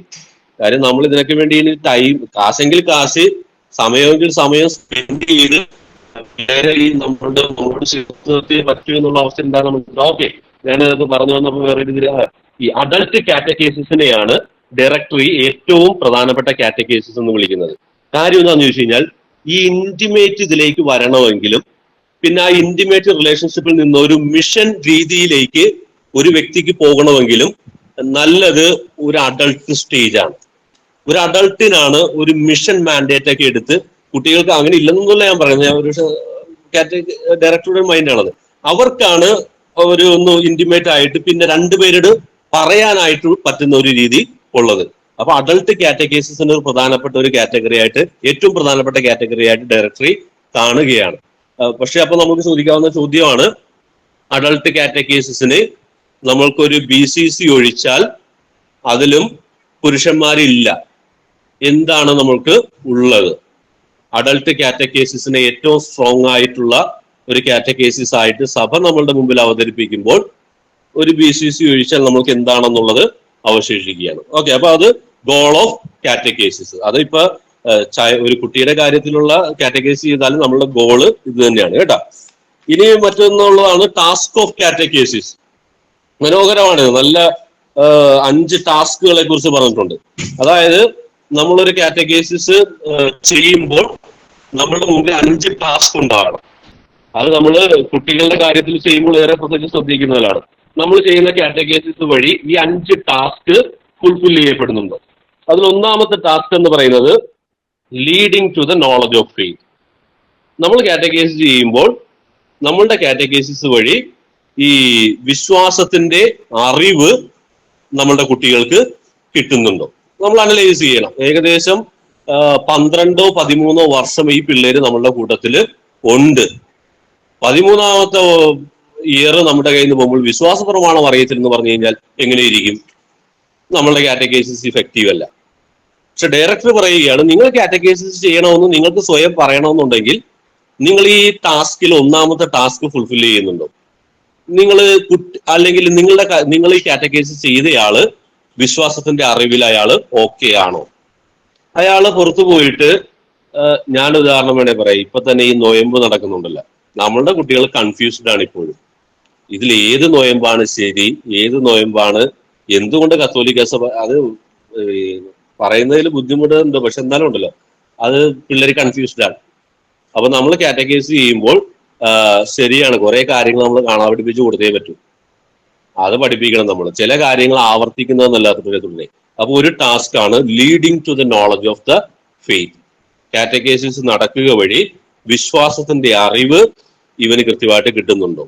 4 സുവിശേഷങ്ങൾ പറയാൻ പറഞ്ഞാൽ പോലും 13ാം ക്ലാസ്സുകാർ ബുദ്ധിമുട്ടുകയാണെങ്കിൽ അവര് നോളജ് ഓഫ് ഫെയ്ത്തിലേക്ക് എന്തായാലും ലീഡ് ചെയ്യപ്പെട്ടിട്ടില്ല. എടാ, ഇത്ര നാൾ പഠിച്ച കാര്യമുണ്ടല്ലോ, അതൊന്ന് ചുരുങ്ങിയ വാക്കുകളിൽ ഒന്ന് പറഞ്ഞേ എന്ന് പറഞ്ഞു കഴിഞ്ഞാൽ ഇവർക്ക് പറയാൻ ബുദ്ധിമുട്ട് അനുഭവപ്പെടുന്നുണ്ടെങ്കിൽ നമ്മൾ ചെയ്യുന്ന കാറ്റഗറൈസ് വഴി നോളജ് ഓഫ് ഫെയ്ത്ത് എന്തായാലും നമ്മൾ കൊടുക്കാൻ പരാജയപ്പെട്ടു പോയി.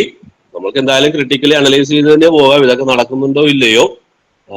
ക്രിട്ടിക്കലി അനലൈസ് ചെയ്തിട്ട് നടക്കുന്നില്ലെങ്കിൽ സാധിക്കുന്ന കാര്യങ്ങൾ എന്തായാലും നമുക്ക് ചെയ്യാനായിട്ട് പരിശ്രമിക്കാം.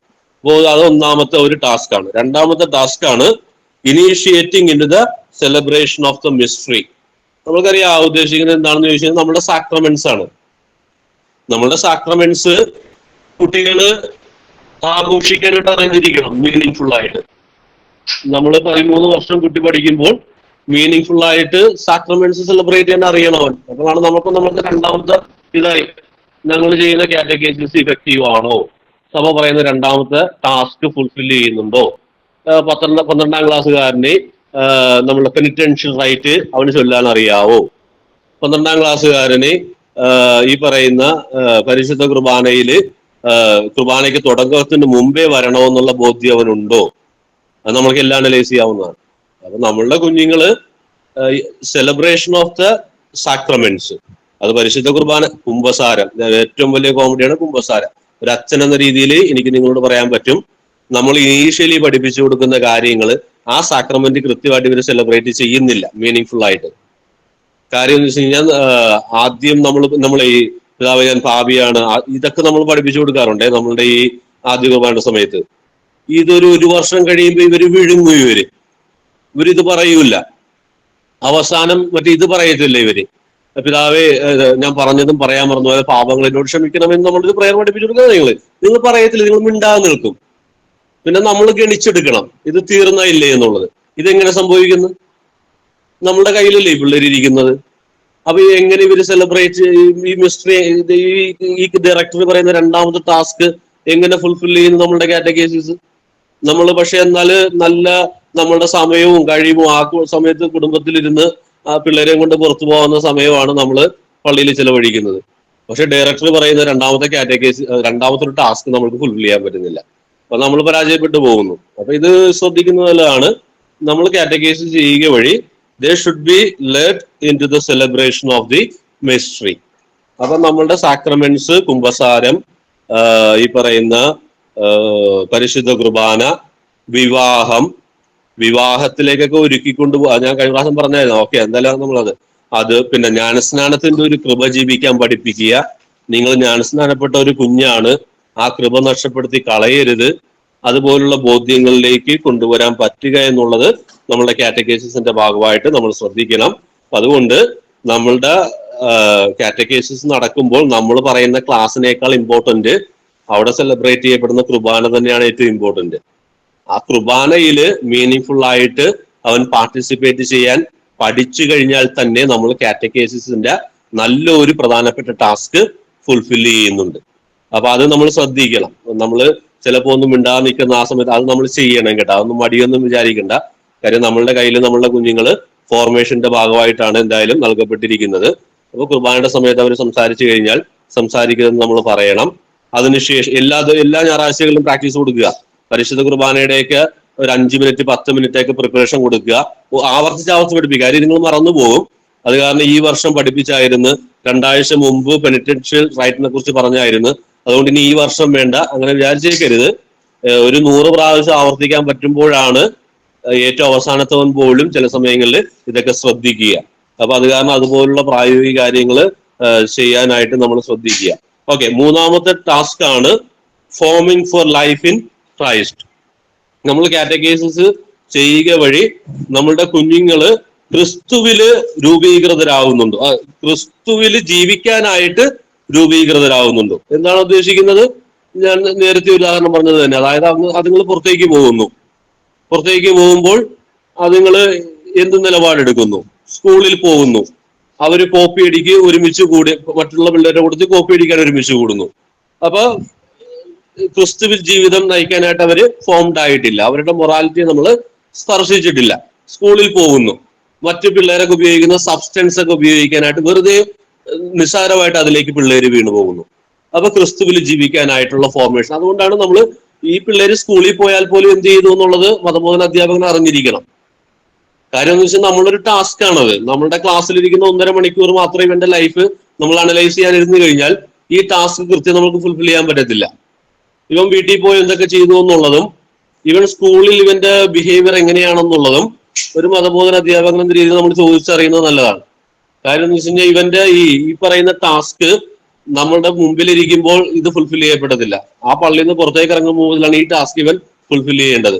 അപ്പൊ അവിടെ അവൻ എങ്ങനെ പെരുമാറുന്നു, അധ്യാപകർക്ക് തലവേദനയാണോ, വീട്ടിൽ എങ്ങനെയാണ് ഇവൻ. അപ്പൊ അതുപോലുള്ള കാര്യങ്ങൾ കൂടി എനിക്ക് അറിയത്തില്ല ഇത് എത്രമാത്രം ഈ 1.5 മണിക്കൂർ കൊണ്ടും നമ്മളുടെ ഈ ചെറിയ പരിമിതി കൊണ്ടും ഇതിലൊക്കെ ഇടപെടാൻ പറ്റുമെന്നുള്ളത്. പക്ഷെ എന്തായാലും സഭ നമ്മളോട് ആവശ്യപ്പെടുകയാണ്.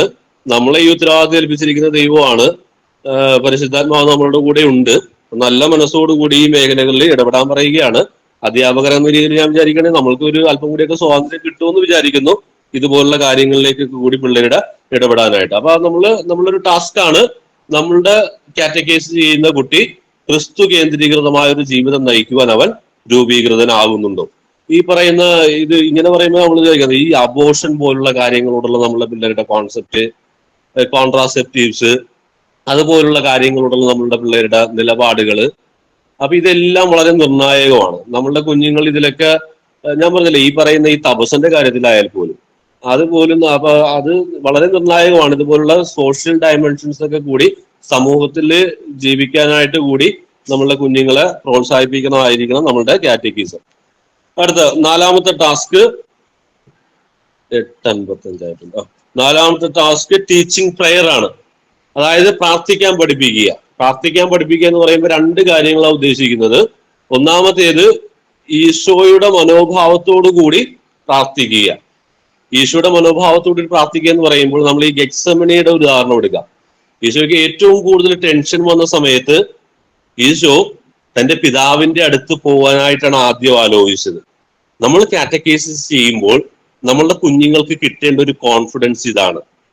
നമ്മളുടെ കുഞ്ഞുങ്ങള് വീട്ടിൽ നിന്ന് ഇറങ്ങിപ്പോവാനും എവിടെയെങ്കിലൊക്കെ പോയി ഒളിച്ചിരിക്കാനും പിന്നെ മാതാപിതാക്കളെ ടെൻഷനാക്കുന്ന രീതിയിലുള്ള കാര്യങ്ങൾ ചെയ്തു കൂട്ടാനും ഇവൻ ആത്മഹത്യ ചെയ്യാനായിട്ട് അവർക്ക് തോന്നുന്നുണ്ടെങ്കിൽ ഈ ടാസ്ക് നമ്മൾ ഫുൾഫിൽ ചെയ്യുന്നില്ല.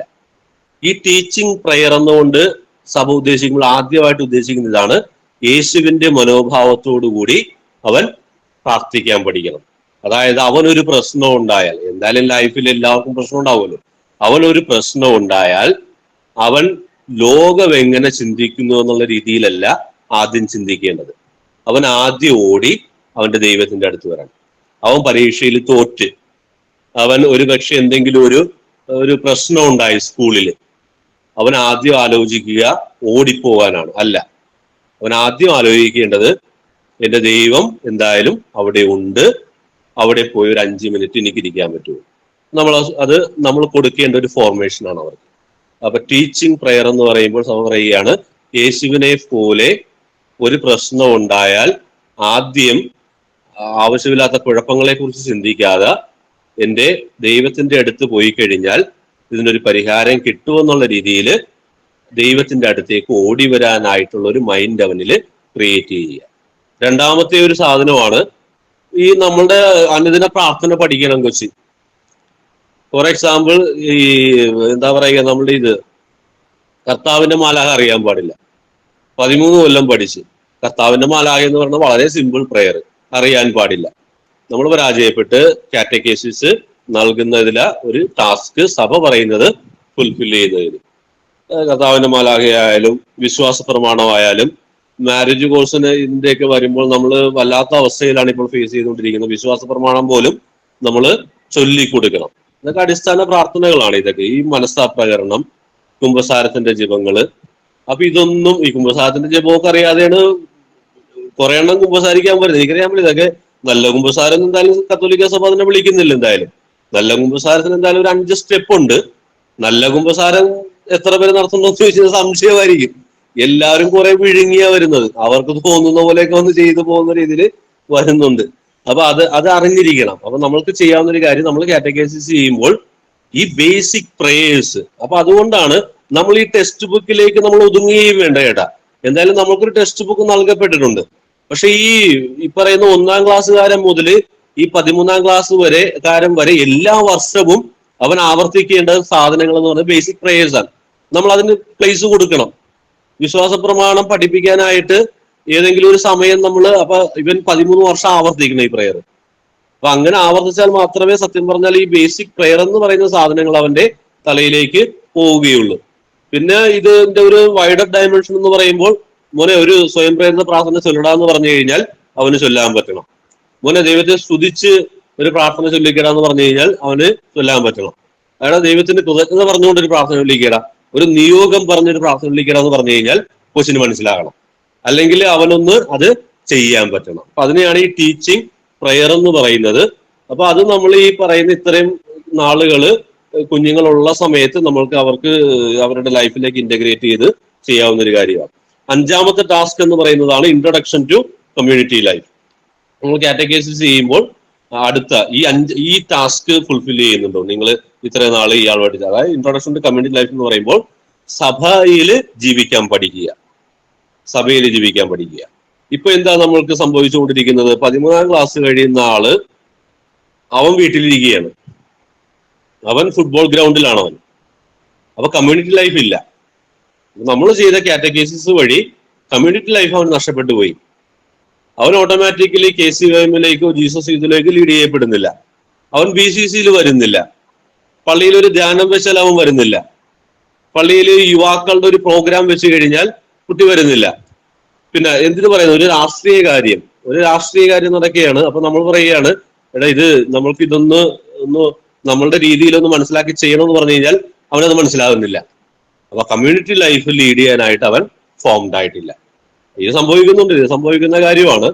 അപ്പൊ നമ്മൾ കാറ്റഗൈസിസ് കൊടുക്കുമ്പോൾ കമ്മ്യൂണിറ്റി ലൈഫ് നയിക്കാനായിട്ടുള്ള തലത്തിലേക്ക് കുഞ്ഞിനെ രൂപപ്പെടുത്തി കൊണ്ടുവരണം. അപ്പൊ നമുക്ക് ഇത് 5 നല്ല ടാസ്കുകളാണ് സഭ നമുക്ക് തന്നിരിക്കുന്നത്. അപ്പൊ കാറ്റഗിസ്റ്റ് എന്ന രീതിയിൽ നമ്മൾ കാറ്റഗൈസിസ് നടത്തുമ്പോൾ നമ്മളുടെ ഇപ്പോഴത്തെ സൺഡേ കാറ്റഗൈസിസ് ആയാലും നമുക്ക് ക്രിട്ടിക്കലി നമ്മളെ തന്നെ ഇവാലുവേറ്റ് ചെയ്യാവുന്ന 5 പോയിന്റുകളാണിത്. ഒന്ന്, നമ്മൾ ചെയ്യുന്ന ഇതുവഴി നമ്മളുടെ കുട്ടികൾ നോളജ് ഓഫ് ഫെയ്ത്തിലേക്ക് ലീഡ് ചെയ്യപ്പെടുന്നുണ്ടോ? രണ്ടാമത്തേത്, സാക്രമെന്റ്സുകൾ മീനിങ് ഫുൾ ആയിട്ട് ആഘോഷിക്കാനായിട്ട് അവൻ എംപവേർഡ് ആകുന്നുണ്ടോ?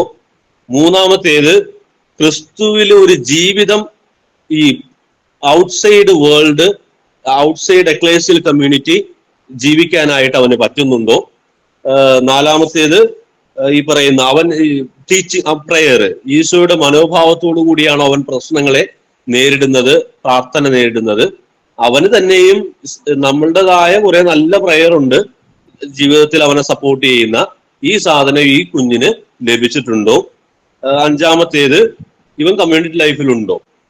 13ാമത്തെ വർഷം കഴിഞ്ഞ് ഇവൻ എവിടെയാണ്? ഇവനൊരു BCCയിൽ വരുന്നുണ്ടോ മനസ്സ് സന്തോഷത്തോടു കൂടി? ഇവൻ KCYM-ൽ വരുന്നുണ്ടോ സന്തോഷത്തോടു കൂടി? ഇവൻ ഈ പറയുന്ന ജീസസ് യൂത്തിന്റെ ഭാഗമായിട്ട് നിൽക്കുന്നുണ്ടോ? പള്ളിയിൽ ക്രിസ്മസ് പ്രോഗ്രാമിന്റെ സമയത്താണെങ്കിൽ പോലും പള്ളിയിൽ അതൊക്കെ അറേഞ്ച് ചെയ്യാനായിട്ട് ഇവൻ വരുന്നുണ്ടോ? ഇവൻ KLCയിലേക്ക് അതിനുശേഷം ഓട്ടോമാറ്റിക്കലി ഈ കുഞ്ഞ് പോകാനുള്ള ഒരു ഫൗണ്ടേഷൻ ഇവന് വീണിട്ടുണ്ടോ? അപ്പൊ 5 നല്ല മനോഹരമായ കാര്യങ്ങളാണ് കേട്ടോ അത്. അപ്പൊ അതാണ് ടാസ്ക് ഓഫ് കാറ്റഗൈസിസ്. അപ്പൊ നമ്മൾ ഇത്രയും നേരം പറഞ്ഞുകൊണ്ടിരുന്നത് ഈ ഡയറക്ടറി, അത് ഈ ഡയറക്ടറിയുടെ കോൺടസ്റ്റ് എന്ന് പറയുന്നത് ന്യൂ ആഞ്ചലൈസേഷൻ ആണ്. അപ്പൊ ന്യൂ ആഞ്ചലൈസേഷൻ എന്ന് പറയുന്ന ആ കോൺടസ്റ്റ് മനസ്സിലാക്കിയിട്ട് വേണം നമ്മൾ കാറ്റഗൈസിസ് അപ്ലൈ ചെയ്യണമെന്ന് ഇത് പറയുന്നു.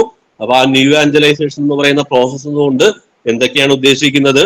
ആ ന്യൂ ആഞ്ചലൈസേഷന്റെ ഭാഗമായിട്ട് ഏതൊക്കെ കോൺടസ്റ്റുകൾ നിലനിൽക്കുന്നുണ്ടെന്ന് ഈ ഡയറക്ടർ പറയുന്നു. അതിനുശേഷം ഈ പറയുന്ന കാറ്റഗൈസിസ് അതിന്റെ നേച്ചർ എന്താണ്, അതിന്റെ ഗോൾ എന്താണ്, അതിന്റെ ടാസ്ക് എന്താണെന്ന് പറയുന്നു. അപ്പൊ ഇത്ര നല്ല മനോഹരമായ ഡയറക്ഷൻസുകളാണ്. അപ്പൊ ഈ ഡയറക്ഷൻസുകളിൽ നമ്മൾ മുന്നോട്ട് പോയി കഴിഞ്ഞാൽ വളരെ നല്ലതായിരിക്കും. ഇനി അങ്ങോട്ടുള്ള കാര്യങ്ങൾ, ഈ ബേസിക് സാധനം കിട്ടിക്കഴിഞ്ഞാൽ ബാക്കിയുള്ള കാര്യങ്ങൾ വളരെ ഈസി ആയിട്ട് ഈ ഡയറക്ടറിയിൽ നിന്ന് നമുക്ക് ഇന്റഗ്രേറ്റ് ചെയ്യാൻ പറ്റും. ഇതാണ് ഇതിന്റെ ഒരു അടിസ്ഥാനം. ഈ അടിസ്ഥാനത്തിൽ നിന്ന് ബാക്കിയുള്ളതെല്ലാം വായിച്ചു കഴിഞ്ഞാൽ ഈസി ആയിരിക്കും കേട്ടോ. അപ്പൊ അത് കാരണം ഇനി അങ്ങോട്ടുള്ള ഡയറക്ടറുടെ എല്ലാം നമുക്ക് പെട്ടെന്ന് മനസ്സിലാവും. അടുത്തത് പറയുന്നത് സോഴ്സസ് ആ പറയുന്നത്. സോഴ്സസ് അതായത് ഈ പറയുന്ന ഈ കാറ്റഗൈസിസിന് ഈ കോൺടസ്റ്റിൽ നിന്നുകൊണ്ട് നമ്മൾ ഉപയോഗിക്കുന്ന സോഴ്സുകൾ നമുക്ക് എല്ലാവർക്കും അറിയാവുന്ന കാര്യമാണ്. ഡയറക്ടറിയിൽ അത് അവര് എഴുതി വെച്ചിട്ടുണ്ട്. സോഴ്സസിൽ പറയുന്ന കാര്യങ്ങളാണ് the word of God in secret scripture and in secret tradition. അതൊരു സോഴ്സാണ്, സ്വാഭാവികമായിട്ട് അതാണ് ദ സോഴ്സ്. ആ സോഴ്സിനെ കോംപ്രമൈസ് ചെയ്ത് നമുക്കറിയാം ഒന്നും ചെയ്യാൻ പറ്റത്തില്ല. മജിസ്റ്റേരിയമാണ് അതിന്റെ ഒരു ഡെപ്പോസിറ്റ് ഓഫ് ഫെയ്ത്തിനെ ഗാർഡ് ചെയ്യുന്ന. ലിറ്റർജി ഒരു സോഴ്സാണ്. അതുകൊണ്ട് ഞാൻ പറഞ്ഞത് ഈ പറയുന്ന പരിശുദ്ധ കുർബാനയും ഈ പറയുന്ന തപസ് പോലും, തപസിന്റെ ആ ഒരു ലിറ്റർജിക്കൽ സാധനം നമ്മുടെ പിള്ളേർക്ക് കൊടുക്കാൻ പറ്റിക്കഴിഞ്ഞാൽ തന്നെ വളരെ മനോഹരം. അപ്പൊ ലിറ്റർജി ഒരു സോഴ്സ് ആണ്. അതുകൊണ്ടാണ് ലിറ്റർജീനെ നമ്മൾ നിസ്സാരമായിട്ട് എടുക്കരുത്. നമുക്ക് തോന്നിയ പോലുള്ള രീതിയിൽ പരിശുദ്ധ കുർബാനയെ നമ്മൾ ഡീൽ ചെയ്യുകയും ചെയ്യരുത്. ലിറ്റർജി പിള്ളേർക്ക് കാറ്റഗൈസിസ് കൊടുക്കാൻ പറ്റുന്ന ഒരു മേഖലയായിട്ട് 3ാമത്തെ ഇതിലായിട്ടിരിക്കുന്നത് സോഴ്സ് ആയിട്ട്. 1ാമത്തെ സോഴ്സിൽ വേർഡ് ഓഫ് ഗോഡും സീക്രട്ട് ട്രഡീഷനും എന്നും പറഞ്ഞ് കൊടുത്തിട്ട് 2ാമത്തേല് മജിസ്റ്റേരി വിട്ടിട്ട് 3ാമത്തേല് ലിറ്റർജി വന്നിരിക്കുക. അപ്പൊ അത് എന്തുമാത്രം പ്രാധാന്യം സഭ കാണുന്നു എന്നുള്ളതാണ്. വേറൊരു സോഴ്സ് ആണ് the testimony of the saints and martyrs. നമുക്കത് ഈസി ആയിട്ട്, അതായത് നമ്മൾ ചെയ്യുമ്പോൾ നമുക്ക് എടുക്കാവുന്ന സോഴ്സുകൾ എന്നും പറഞ്ഞ് ഡയറക്ടർ തരുന്ന നിർദ്ദേശങ്ങളാണ് കേട്ടോ ഇത്. തിയോളജിയൊക്കെ നല്ലതായിരിക്കും. നമ്മൾ തിയോളജിയൊക്കെ അതുകൊണ്ട് നമുക്ക് എല്ലാ ഡയസുകളും ഒക്കെ ഒരു പരിധിവരെ തിയോളജി നമ്മളെ പഠിപ്പിക്കുന്നുണ്ട്. നല്ലതാണ് തിയോളജി പഠിച്ചിരുന്നുകൊണ്ട് കാറ്റഗൈസിസ് പറയുന്നതും അല്ലാതെ പറയുന്നതും രണ്ടും വ്യത്യസ്തമാണ്. അപ്പൊ അത് കാരണം അധ്യാപകർ എന്ന രീതിയിൽ നിങ്ങൾക്ക് ഒരു അപ്ഡേഷൻ ഉള്ളത് എപ്പോഴും നല്ലതാണ്. നമുക്ക് തന്നെ വിശ്വാസത്തിൽ ഒരു ക്ലാരിറ്റി ഉണ്ടാകാനും അത് രണ്ടുപേരുടെ മുമ്പിൽ കോൺഫിഡന്റ് ആയിട്ട് പ്രസന്റ് ചെയ്യാനോ നമ്മളെ സഹായിക്കും. ക്രിസ്ത്യൻ കൾച്ചർ, അത് നമുക്കൊരു സോഴ്സ്. ബ്യൂട്ടി എന്ന് പറയുന്ന ഒരു സാധനം ഇതിനകത്ത് വന്നിട്ടുണ്ട്. ഈ ബ്യൂട്ടി എന്നുള്ളത് ഇത് പോപ്പ് ഫ്രാൻസിസിന്റെ ഒക്കെ ഒരു കോൺട്രിബ്യൂഷനാണ്. ഇവാഞ്ചലി ന്യൂൻഷിയാന്ത് എന്നുള്ള വാക്കിൽ തന്നെ സുവിശേഷത്തിന്റെ ആനന്ദം എന്നും പറഞ്ഞൊരു സാധനം കിടന്നില്ലേ. അതുകൊണ്ടാണ് ഈ ബ്യൂട്ടി എന്ന് പറയുന്ന ഒരു സോഴ്സ് ആയിട്ട് ഈ ഡയറക്ടറിൽ വന്നിരിക്കുന്നത്. അതായത് ഉദ്ദേശിക്കുന്ന ഇതാണ്, ഈ മനോഹരമായിട്ടുള്ള സാധനങ്ങളിലൂടെ കാറ്റഗൈസിസ് കൊടുക്കുക. ഇപ്പൊ പ്രപഞ്ചം തന്നെയും അതൊരു സോഴ്സ് ഓഫ് കാറ്റഗൈസിസ് ആണ്. അതിന്റെ ക്രമം, അതിന്റെ ഒരു ഭംഗി, ഇതെല്ലാം ഒരു സോഴ്സ് ആയിട്ടാണ് കാണുന്നത്. ഇപ്പൊ ബ്യൂട്ടി, അതായത് ഈ കാറ്റഗൈസിസ് ചെയ്യുന്നത് കുട്ടിക്ക് ബോറാകാതിരിക്കാനായിട്ട് ബ്യൂട്ടി എപ്പോഴും നല്ലതാണ്. അപ്പൊ അതിന്റെ ഒരു മനോഹാരിത പ്രസന്റ് ചെയ്യുക എന്നുള്ള രീതിയിലാണ് ഈ ബ്യൂട്ടി എന്ന് പറയുന്ന ഒരു സാധനം ഇതിന്റെ സോഴ്സ് ആയിട്ട് വരുന്നത്. അപ്പൊ അത് അത്രയുമാണ് സോഴ്സ് ആയിട്ട് പറഞ്ഞിരിക്കുന്നത്. ഈ ഡയറക്ടറിൽ ഈ ബ്യൂട്ടി എന്ന് പറയുന്ന ഒരു സോഴ്സ് നിങ്ങളെ കൺഫ്യൂസ് ചെയ്യാതിരിക്കട്ടെ, അത് പോപ്പ് ഫ്രാൻസിസിന്റെ ഒരു കോൺട്രിബ്യൂഷൻ ആണ്. ആ ഒരു മനോഹരമായിട്ടുള്ള ലോകത്തിലെ കാര്യങ്ങൾ അത് വിശ്വാസം ജനിപ്പിക്കുന്ന കാര്യങ്ങളാണെന്ന് കണ്ടുകൊണ്ടാണ് ആ ബ്യൂട്ടി എന്നുള്ള വാക്ക് സോഴ്സിന്റെ കോണ്ടസ്റ്റിൽ ഇവിടെ വന്നിരിക്കുന്നത്. ഓക്കെ, അടുത്തതാണ് ദ കാറ്റക്കിസ്റ്റ്. ആരാണ് ദ കാറ്റക്കിസ്റ്റ് എന്നുള്ളത് കേട്ടോ. അപ്പൊ ഇത് കുറെ ഉണ്ട് കേട്ടോ. നമുക്ക് ഈ 1.5 മണി എന്തായാലും നമുക്ക് എന്തായാലും ഇതിന്റെ അടിസ്ഥാനം നമുക്ക് കിട്ടിയിട്ടുണ്ട്. അതിൽ നിന്ന് തന്നെ നമുക്ക് ബാക്കിയുള്ളത് നിങ്ങൾക്ക് വായിച്ചാൽ കിട്ടും. അപ്പൊ അത് നിങ്ങൾ വായിച്ചാൽ മതി. ഇത് ആരാണ് ദ കാറ്റക്കിസ്റ്റ് എന്നുള്ളതാണ്. അത് നോക്കുമ്പോൾ the identity and vocation of the catechist, അതിൽ പ്രധാനമായിട്ടും പറയുന്നത് ഇവര് എന്താ പറയുക, നമ്മള് അൽമായരായിട്ടുള്ള ജ്ഞാനസ്നാന ജലം തലയിൽ വീണിട്ടുള്ള എല്ലാവരും ഈ കാറ്റക്കിസ്റ്റ് ആണെന്നുള്ള പദവിയിലാണ് ഈ ഒരു ഡയറക്ടറി നോക്കിക്കാണുന്നത്. അപ്പോ അതിനകത്ത് ഒരു പ്രധാനപ്പെട്ട ഒരു സെന്റൻസ് ഞാൻ വായിച്ചേക്കാം. The true protagonist of all authentic catechesis how the holy Spirit. പരിശുദ്ധാത്മാവാണ് എല്ലാ കാറ്റക്കേസിന്റെയും അതിന്റെ ഒരു ഒറിജിനൽ ആളായിട്ട് നിൽക്കുക. ബാക്കിയുള്ളവരെല്ലാവരും അനോയിന്റഡ് ആയിട്ടുള്ള എല്ലാവരും നമ്മളുടെ ഈ കാറ്റക്കേസിസ് ചെയ്യാനായിട്ട് ഉത്തരവാദിത്തപ്പെട്ടിരിക്കുന്നവരാണ്. ഇനി ഈ ഒരു സെന്റൻസ് ഞാൻ വായിക്കാനായിട്ട്, ഈ ഒരു സെന്റൻസ് എപ്പോഴും നമ്മൾ കാറ്റക്കിസ്റ്റ് എന്ന രീതിയിൽ മനസ്സിലാക്കണം. By virtue of faith and baptismal anointing in collaboration with the magisterium of Christ and as a servant of the action of the holy Spirit the catechist is എന്നാ പറയുന്നത്. അതുകൊണ്ടാണ് നമ്മൾക്ക് ഒരിക്കലും ഈ അഹങ്കാരബോധവും ഒന്നും വരരുത്. കാറ്റക്കിസ്റ്റ് എന്നുള്ള രീതിയിൽ നമ്മൾ എപ്പോഴും മജിസ്റ്റേറിയം ഓഫ് ക്രൈസ്റ്റിനോടൊരു എന്താ പറയുക പ്രതിബദ്ധത ഉള്ളവരായിരിക്കണം. മജിസ്റ്റേറിയം എന്ന സഭയോടും ഒരു പ്രതിബദ്ധത മനസ്സിൽ സൂക്ഷിക്കുന്നവരായിരിക്കണം നമ്മൾ കാറ്റക്കിസ്റ്റ്. മാത്രമല്ല ഈ പരിശുദ്ധാത്മാവിന്റെ പ്രവർത്തനങ്ങൾക്ക് നമ്മൾ പ്ലേസ് കൊടുക്കുകയും വേണം. ഇനി ഒരു കാറ്റക്കിസ്റ്റ് ആരായിരിക്കണമെന്നുള്ളത് പല പല ഹെഡിങ്ങിലായിട്ട് പറഞ്ഞിട്ടുണ്ട്. അതിൽ ആ ഹെഡിങ്ങുകൾ ഞാനൊന്ന് വായിച്ചേക്കാം. ഡയറക്ടർ പറയുകയാണ്, A witness of faith and keeper of the memory of God. ഒരു കാറ്റക്കിസ്റ്റ് എന്ന് പറയുന്നത് വിറ്റ്നസ് ഓഫ് ഫെയ്ത്ത് ആണ്, keeper of the memory of God. അപ്പൊ സാക്ഷി എന്നാ പറയുന്നത്. അപ്പൊ നമ്മളുടെ ജീവിതം വളരെ നിർണായകമാവുന്നുണ്ട് ഇതിലേക്ക് കേട്ടോ. അപ്പൊ അത് കാരണം നമ്മൾ തന്നെ ഒരു സാക്ഷിയാകുന്ന രീതിയിലേക്ക് നമ്മളുടെ ജീവിതത്തെ നിലനിർത്തേണ്ട ഒരു എക്സ്ട്രാ റെസ്പോൺസിബിലിറ്റി എന്തായാലും നമ്മൾക്ക് വരുന്നുണ്ട്. ആ ഒരു ഉത്തരവാദിത്വം നമ്മൾ മനസ്സിൽ സൂക്ഷിച്ചോളണം. കാര്യം നമ്മളെ കുറിച്ച് തന്നെയും മറ്റുള്ളവരെ ആവശ്യമില്ലാത്ത പറയുന്നതൊന്നും ഇത് വെറുതെ പറയുന്നതൊക്കെ നമുക്ക് ഡീൽ ചെയ്യാം. പക്ഷെ ഒരു കാരണവശാലും നമ്മൾ തന്നെയും പരസ്പരം അങ്ങോട്ടും ഇങ്ങോട്ടും പറയുന്ന രീതിയിലേക്കും അങ്ങനെയുള്ള, ഞാൻ പറയണേ എന്റെ അനുഭവത്തിൽ ഞാൻ പറയുകയാണ്, അല്ലെങ്കിൽ മറ്റുള്ളവരെ എന്റെ അച്ഛൻ അതെന്ത് നിങ്ങൾ എന്തേ കാണിക്കും അങ്ങനെയുള്ള കമന്റിലേക്ക് ആവശ്യമില്ലാതെ പറയുന്നത് നമ്മൾ മൈൻഡ് ചെയ്യുന്നുള്ള പള്ളിയിൽ. പക്ഷെ നമ്മളായിട്ട് അതിലേക്ക് കൊണ്ടുപോകരുത്. നമ്മൾക്ക് വേണമെങ്കിൽ ഇങ്ങനെ വിചാരിക്കാം അത് എന്തിരിക്കുന്നെന്ന്. പക്ഷെ ഡയറക്ടർ നമ്മളോട് പറയുന്ന ഈ ഒരു വീക്ഷണം നമ്മളുടെ ഹൃദയത്തിലുള്ളത് എപ്പോഴും നല്ല. ഡയറക്ടർ പറയുകയാണ് നമ്മളൊരു വിറ്റ്നസ് ആയിരിക്കണം. ഒരു കാറ്റക്കിസ്റ്റ് ഒരു വിറ്റ്നസ് ആയിരുന്നാലേ അതിന്റെ ഒരു ഇഫക്റ്റ് വരികയുള്ളൂ. അത് കാരണം നമ്മളുടെ സാക്ഷി ജീവിതം പ്രധാനപ്പെട്ടതാണെന്ന് പറയുകയാണ്. Is also the keeper of the memory of God. അപ്പൊ അത് നല്ലൊരു കാര്യമാണത്. പിന്നെ രണ്ടാമത്തെ ഒരു കാറ്റക്കിസ്റ്റ് എന്ന് പറയുന്നത് a teacher and a mystagogue who introduces others to the mystery of God. ഈ മിസ്റ്റഗോ എന്ന് പറയുമ്പോൾ ഈ വിശ്വാസത്തിന്റെ ഒരു ആഴതലത്തിലുള്ള അറിവുള്ള ആളാണ് കേട്ടോ. അപ്പൊ ഒരു കാറ്റക്കിസ്റ്റ് ഒരു ടീച്ചറുമാണ്, ഒരു അധ്യാപകനുമാണ്, ഒരു മിസ്റ്റേകവുമാണ്. മിസ്റ്റേക് എന്ന് പറയുമ്പോൾ നമ്മൾക്ക് നമ്മളുടെ വിശ്വാസത്തിന്റെ അറിവ് നമ്മൾക്ക് എന്തുമാത്രം ഉണ്ട് എന്നുള്ളത് കൂടി നമ്മൾ ഒന്ന് അപ്ഡേറ്റ് ചെയ്തിരിക്കുന്നത് എപ്പോഴും നല്ലതാണ്. കാര്യം ആ ഒരു കാറ്റക്കിസ്റ്റിന് അത്യാവശ്യം വിശ്വാസത്തിന്റെ അറിവില് ആഴം ഉണ്ടാവണമെന്ന് ഡയറക്ടറി പ്രതീക്ഷിക്കുകയാണ്. അപ്പൊ ഒരു കാറ്റക്കിസ്റ്റിന്റെ ആ ഒരു ക്വാളിറ്റി ഉണ്ടാകുന്നത് നല്ലതായിരിക്കണമെന്ന് ഡയറക്ടർ പറയുകയാണ്. മൂന്നാമത്തത് പറയുകയാണ്, ഒരു കാറ്റക്കിസ്റ്റ് എന്ന് പറയുന്നത് an accompanier and educator of those who are entrusted to him. അക്കമ്പനിയർ, നല്ലൊരു വാക്കാണത്. ഇത് ഫ്രാൻസിസ് പാപ്പയുടെ കോൺട്രിബ്യൂഷൻ ആയിരിക്കണം മോസ്റ്റ് പ്രൊബബിളി. കാര്യം എന്ന് വെച്ച് കഴിഞ്ഞാൽ ഈ യുവാക്കൾക്ക് വേണ്ടിയുള്ള സിനഡില് ഏറ്റവും കൂടുതൽ ഉപയോഗിക്കപ്പെട്ടിരിക്കുന്ന ഒരു വാക്കാണ് അക്കമ്പനിമെന്റ് എന്ന് പറയുന്നത്. അതായത് ഒരു കൂടെ നടക്കുന്നയാളായിരിക്കണം. അപ്പൊ കാറ്റക്കിസ്റ്റ് എന്ന് പറയുന്നത് കൂടെ നടക്കുന്ന ആളായിരിക്കണം എന്നാ പറയുന്നത്. ഇത് വളരെ പ്രധാനപ്പെട്ടതാണ്. കാര്യം ഞാൻ എന്താന്ന് വെച്ച് കഴിഞ്ഞാല് നമ്മൾ ഈ സിനഡോൺ, നമ്മളുടെ യുവാക്കൾക്ക് വേണ്ടിയുള്ള സിനഡിലുണ്ടല്ലോ, നമ്മൾ 2 ബൈബിൾ പാസേജ് അന്ന് സഭ വിചിന്തനത്തിനെടുത്തായിരുന്നു. ഒന്ന് ഏതാണെന്നറിയാവോ? ഒന്ന് നമ്മളുടെ ധനവാനായിട്ടുള്ള ഒരു യുവാവിനെ കുറിച്ച് പറയുന്നുണ്ട്. അയാള് യേശുവിന്റെ അടുത്ത് വന്നിട്ട് ചോദ്യം ചോദിക്കുന്നു. യേശു ഒരു ഇൻസ്ട്രക്ഷൻ കൊടുക്കുന്നു. സുവിശേഷം പറയുന്നത് അയാള് സങ്കടപ്പെട്ട് തിരികെ പോയെന്നാ പറയുന്നത്. അപ്പൊ യുവാക്കൾക്ക് വേണ്ടിയുള്ള സിനഡിൽ ആദ്യം സഭ ഈ ബൈബിൾ ഭാഗമാണ് ആദ്യം എടുത്തത്. പക്ഷെ സഭയ്ക്ക് മനസ്സിലായി ഈ മെത്തേഡ് ശരിയാവില്ല. കാര്യം ഇത് തന്നെയല്ലേ ഇപ്പോൾ സംഭവിച്ചുകൊണ്ടിരിക്കുന്നത്. നമ്മൾ ഇൻസ്ട്രക്ഷൻ കൊടുക്കുന്നു, അവൻ തിരികെ പോകുന്നു. അങ്ങനെ ഇൻസ്ട്രക്ഷൻ കൊടുത്ത് തിരികെ വിട്ട് കഴിഞ്ഞാൽ ഇത് ഇഫക്റ്റീവ് ആകത്തില്ലെന്ന് സഭയ്ക്ക് മനസ്സിലായി. അപ്പൊ സഭ എന്ത് ചെയ്ത് ആ സിനഡിലേക്ക് എമ്മാവൂസിലെ അനുഭവം കൊണ്ടുവന്നു. അതാണ് അവർ മോഡൽ എടുത്തത്. എമ്മാവൂസിലെ അനുഭവത്തിലെ മോഡൽ യേശു എന്താ ചെയ്യുന്നത്? യേശു ഇൻസ്ട്രക്ഷൻ ഒന്നും കൊടുക്കുന്നില്ല അതിനകത്ത്. ഇൻസ്ട്രക്ഷൻ കൊടുക്കുന്നുണ്ട്. എപ്പോഴാണ്? ഏറ്റവും അവസാനമാണ്. യേശു ആദ്യം എന്താ ചെയ്യുന്നത്? അവരുടെ കൂടെ നടക്കുന്നു, അവരുടെ കമ്പനി പിടിച്ചെടുക്കുന്നു, അവരെ കൊണ്ട് പറയിപ്പിക്കുന്നു ഞങ്ങളുടെ കൂടെ നീ താമസിക്കുമെന്ന്.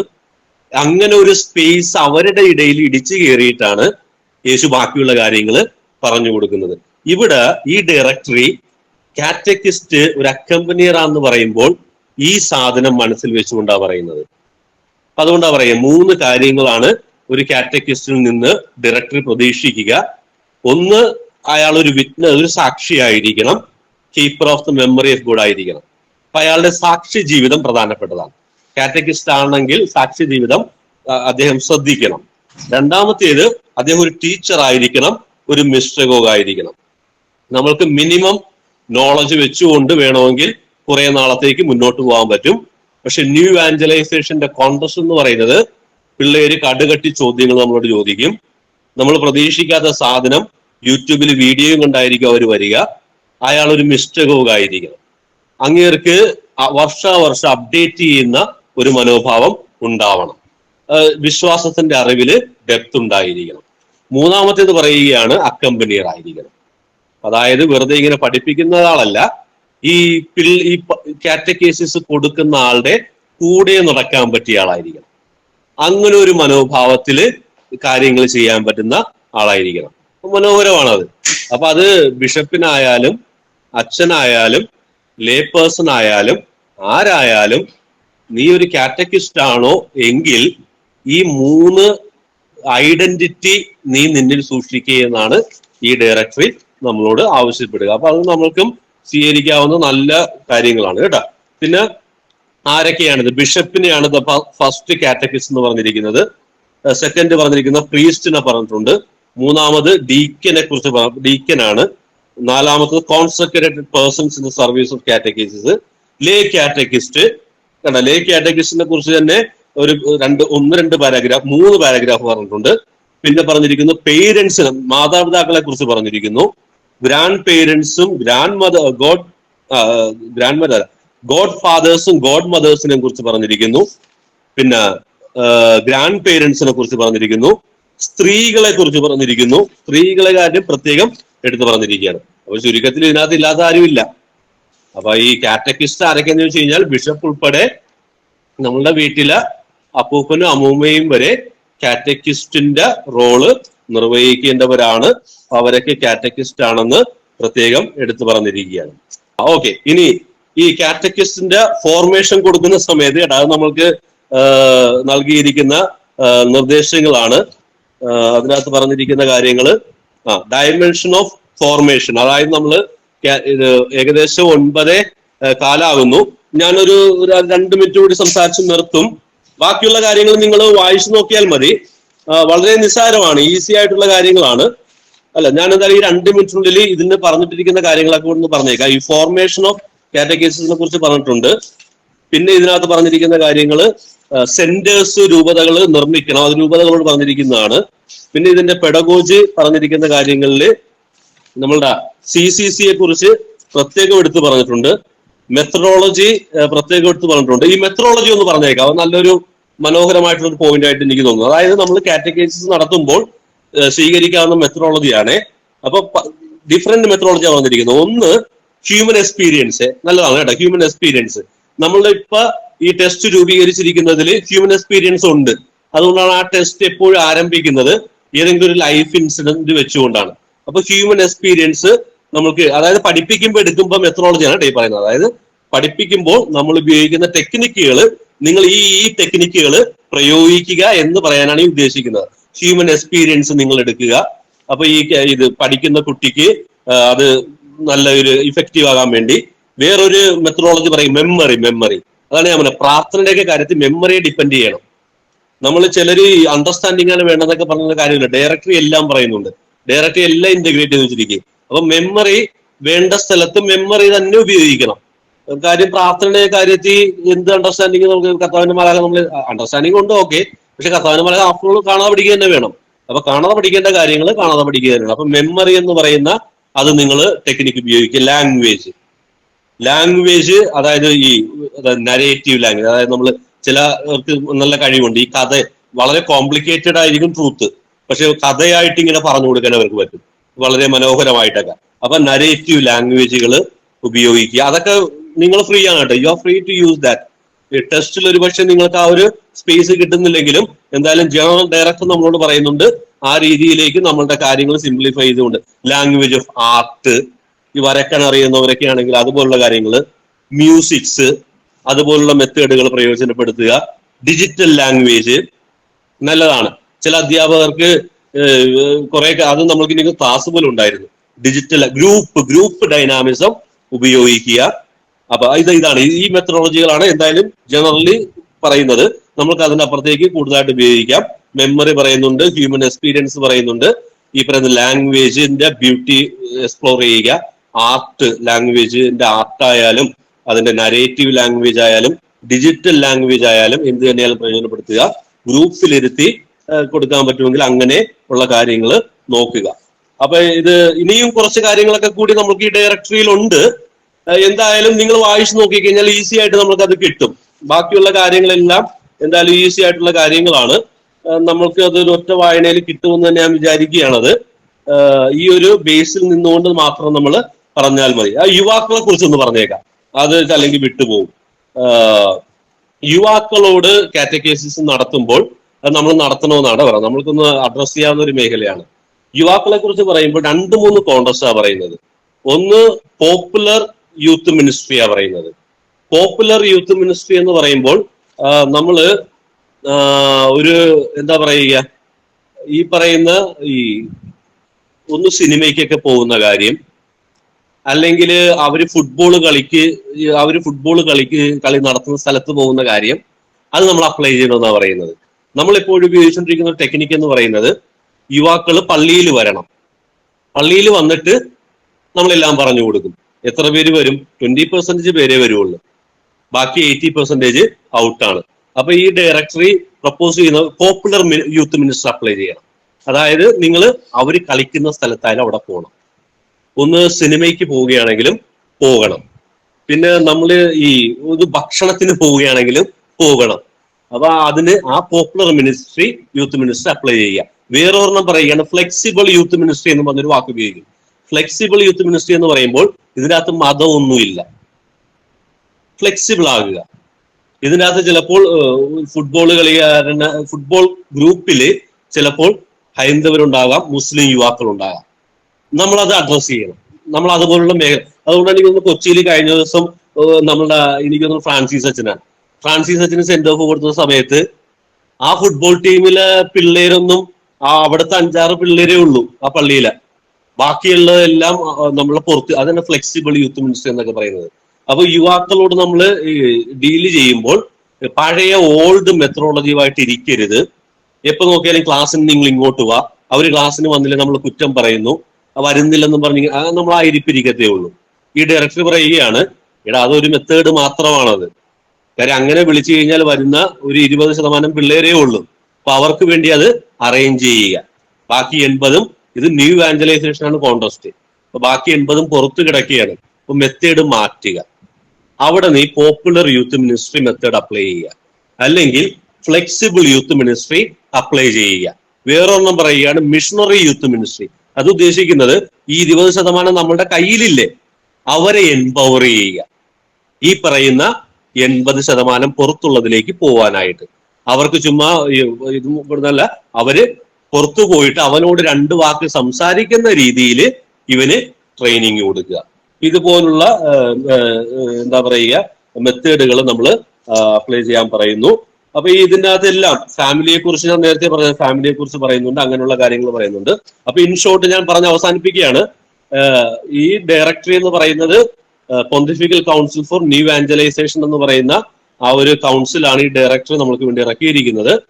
ആ ഇവാഞ്ചലൈസേഷൻ എന്ന് പറയുന്ന പുതിയ കോണ്ടസ്റ്റിൽ നിന്നുകൊണ്ട് എങ്ങനെ കാറ്റക്കേസിസ് നടത്താൻ പറ്റും എന്നുള്ളതാണ് പ്രധാന വിചാരമായി വന്നത്. അപ്പൊ അതുകൊണ്ട് തന്നെ ഈ ഡയറക്ടറെ ആദ്യം എന്താണ് ഇവാഞ്ചലൈസേഷൻ എന്നുള്ളതാണ് നമ്മളോട് പറയുന്നത്. ന്യൂ ഇവാഞ്ചലൈസേഷൻ എന്നുകൊണ്ട് എന്താ ഉദ്ദേശിക്കുന്നത്? ആ ഒരു കോണ്ടസ്റ്റ് സഭയിൽ ഉണ്ടോ ഇല്ലയോ? തീർച്ചയായിട്ടും ഉണ്ട്. 3 കോണ്ടസ്റ്റുകൾ സഭയിൽ തന്നെ നിലനിൽക്കുന്നു.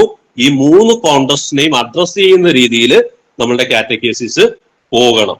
അപ്പൊ അത് പിന്നെ ആ കാറ്റക്കേസിസ് എന്താണ് ഉദ്ദേശിക്കുന്നത്, ആ കാറ്റക്കേസിന്റെ ടാസ്ക് എന്താണ്, അതിന്റെ ഗോൾ എന്താണ്, പിന്നെ ഈ കാറ്റക്കിസ്റ്റ് എന്ന് പറയുന്ന ആളിൽ നിന്ന് എന്താണ് പ്രതീക്ഷിക്കുന്നത്. അയാൾ ഒരു വിറ്റ്നസ് ആയിരിക്കണം, അയാൾ ഒരു മിസ്റ്റഗോഗ് ആയിരിക്കണം, അയാൾ ഒരു അക്കമ്പനിയർ ആയിരിക്കണം. പിന്നെ അദ്ദേഹം ഡിപ്പെൻഡ് ചെയ്യേണ്ട സോഴ്സുകൾ ഏതൊക്കെയാണെന്ന് കൃത്യമായിട്ട് പറയുന്നു. പിന്നെ അദ്ദേഹം അപ്ലൈ ചെയ്യേണ്ട മെത്തഡോളജി, ഏതൊക്കെ മെത്തഡോളജി അദ്ദേഹത്തിന് അപ്ലൈ ചെയ്യാം, മെമ്മറി ആയാലും ലാംഗ്വേജ് ആയാലും. പിന്നെ ഇത് ആരൊക്കെയാണ് ബിഷപ്സ്, ആരൊക്കെയാണ് ഈ കാറ്റക്കിസ്റ്റിന്റെ കാറ്റഗറിയിൽ പെടുക? ബിഷപ്സ് വരും, ലേ പേഴ്സൺസ് വരും, ഡീക്കൻസ് വരും, പ്രീസ്റ്റ് വരും, വീട്ടിലിരിക്കുന്ന നമ്മളുടെ അപ്പൂപ്പനും അമ്മൂമ്മയും വരെയും പ്രയോജനപ്പെടുത്തണമെന്ന തലത്തിലേക്കാണ് ഡയറക്ടറി പറഞ്ഞുകൊണ്ട് പോകുന്നത്.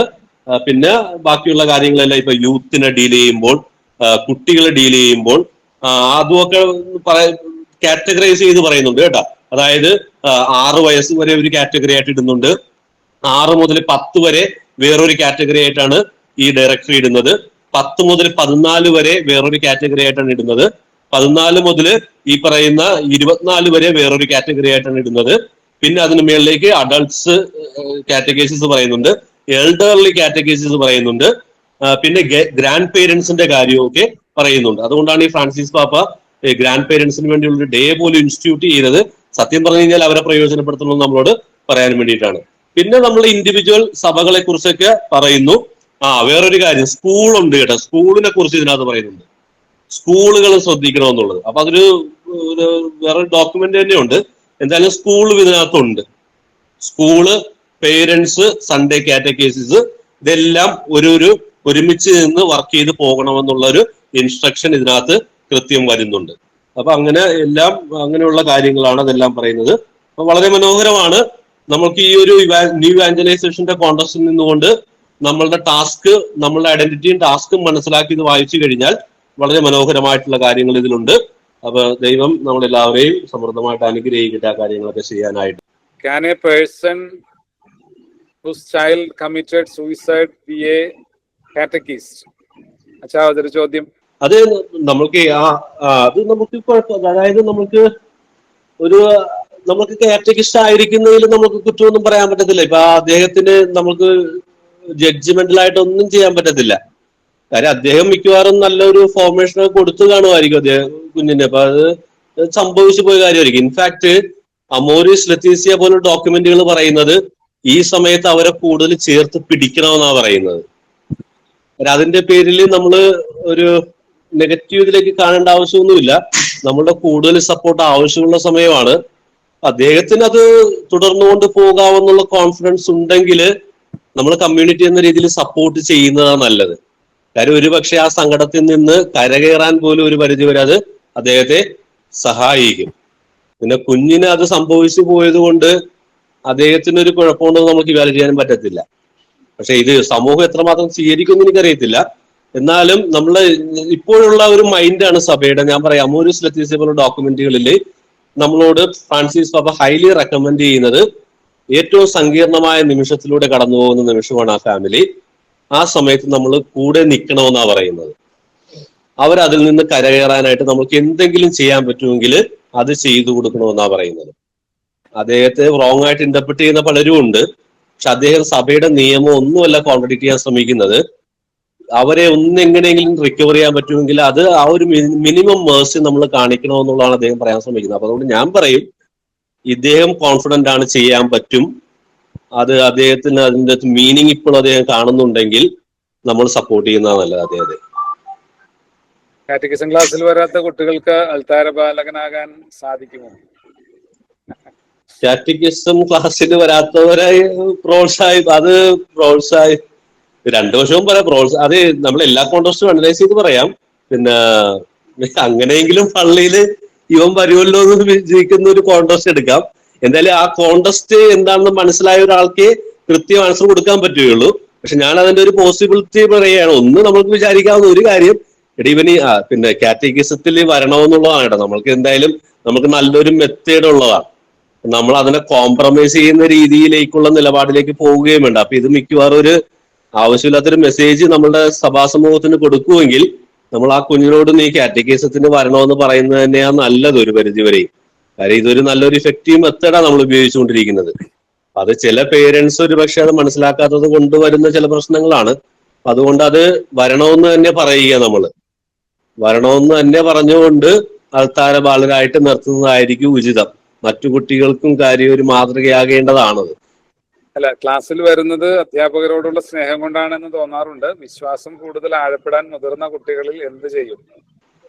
അതാണ് അക്കമ്പനീർ എന്നുള്ള സാധനം ആരും അപ്ലൈ ചെയ്തിട്ടുണ്ട്. അതുകൊണ്ടാണ് സ്നേഹം കൊണ്ടാണ് വരാം. അത് നല്ലതാണ്. സ്നേഹം കൊണ്ട് തന്നെ വരണം അവര്. അവരുടെ പ്രശ്നങ്ങളും എല്ലാം നമ്മൾ അറിഞ്ഞിരിക്കണം. ഈ മുതിർന്ന കുട്ടികളുടേത് ഇതാണ് നമ്മൾ, അതായത് യുവാക്കളുടെ ആയിരിക്കും ഉദ്ദേശിക്കുന്നത്. അപ്പൊ അവരുടെ വിശ്വാസം കൂടാനായിട്ട് ഒന്ന് നമ്മൾ ആദ്യം മുതലുള്ള കാര്യങ്ങൾ നമ്മൾ ചെയ്തു കൊടുക്കുക. പിന്നെ ഈ യുവത്വം എന്ന് പറയുന്നത് എപ്പോഴും ഒരു ചലഞ്ചിങ് ഫേസ് ആണ്. ആ സമയത്ത് പല മൈൻഡിലേക്ക് നമ്മളുടെ കുഞ്ഞുങ്ങൾ പോകുന്നുണ്ട്. നമ്മളുടെ ഈ സിനഡ് ഫോർ യങ്സ്റ്റേഴ്സിന്റെ അതിൻ്റെ അകത്ത് ഞാൻ ഈ പറയുന്നത് നമ്മൾ അല്പം ബുദ്ധിമുട്ടേണ്ടി വരും. നമുക്ക് അധ്യാപകർക്ക് മാത്രം ചെയ്യാൻ പറ്റുന്ന ഒരു മിനിസ്ട്രി ആയിട്ട് അത് ഒതുക്കാൻ പറ്റത്തില്ല. നമുക്കൊരു സെപ്പറേറ്റ് ടീം വേണ്ടി വരും. പിന്നെ ആ ടീം നല്ല കമ്മിറ്റഡും ആയിരിക്കണം. ഞാൻ പറഞ്ഞതുപോലെ ഈ വരുന്ന കുട്ടികൾ അഡ്രസ് ചെയ്യുന്നത് വളരെ ഈസിയാണ്. നമ്മൾക്ക് അവരെല്ലാപ്പോഴും വരുന്നവരാണ്. പക്ഷേ ഈ പറയുന്ന 80% ഔട്ട്സൈഡ് ആണെന്ന് ആ സിനഡ് തന്നെ പറയുന്നുണ്ട്. ക്രിസ്തുസ് വിവിധം നിങ്ങൾക്കറിയാവുന്ന ഒരു ഡോക്യുമെന്റ് ഇറങ്ങിയിട്ടുണ്ട്. ഇവർ അഡ്രസ് ചെയ്യണമെങ്കിൽ നമ്മൾക്കൊരു ടീം ഉണ്ടായേ പറ്റൂ. അവിടെ പോകുന്നവരും നിരന്തരമായിട്ട് ഇവർ ടച്ചിലായിരിക്കുന്നവരും ഇവരായിരിക്കുന്ന സ്ഥലത്തിരുന്ന് ഈ പറയുന്ന വചനം അല്ലെങ്കിൽ ഇത് പറയുന്നവരും ആയിരിക്കണം. അപ്പൊ അത് ഒരു കമ്മിറ്റഡ് ടീം ഉണ്ടേ നടക്കൂ. ഇത് അത് യൂത്ത് മിനിസ്ട്രിക്ക് വേണ്ടി മാത്രം ഒരു ടീം സെറ്റ് ചെയ്ത് ഇടവകയിൽ ഉണ്ടാവണം. അപ്പൊ അതൊക്കെ നമുക്ക് ചെയ്യാവുന്ന കാര്യങ്ങൾ, കമ്മിറ്റഡ് ആയിട്ട് ചെയ്യാവുന്ന, കാറ്റഗിസത്തിന്റെ പരിധിയിൽ മാത്രമേ നിൽക്കത്തില്ല മുതിർന്നവരുടെ കാര്യത്തിൽ. എന്തുകൊണ്ടാണ് നമ്മുടെ കോർപ്പറേറ്റ് സ്കൂളുകള് കാറ്റഗിസം സ്കൂളുകളിൽ പ്രൊമോട്ട് ചെയ്യാത്തത്? അതായത് ഈ സ്കൂളിനെ കാത്തലിക് എന്ന് വിളിക്കണമെങ്കിൽ 5 ടാസ്ക് സ്കൂൾ ഫുൾഫിൽ ചെയ്യണമെന്ന് ഈ സ്കൂളുകൾക്ക് വേണ്ടിയുള്ള ഒരു നിർദ്ദേശത്തില് കത്തോലിക്ക സഭ പറയുന്നുണ്ട്. അത് ചെയ്യാത്തതെന്ന് വെച്ചാൽ ചെയ്യാതിരിക്കാൻ പാടില്ല. സത്യം പറഞ്ഞു കഴിഞ്ഞാൽ എനിക്കറിയില്ല, നമ്മളുടെ ഈ കോൺട്രസ്റ്റുകൾ കൊണ്ട് നമ്മൾ അങ്ങനെ ചിന്തിക്കുന്നതായിരിക്കാം. നമ്മൾക്കൊരു ഇന്റഗ്രേറ്റഡ് പ്ലാൻ വരെ ഉണ്ടാകണമെന്നുള്ള പറയുന്നത്.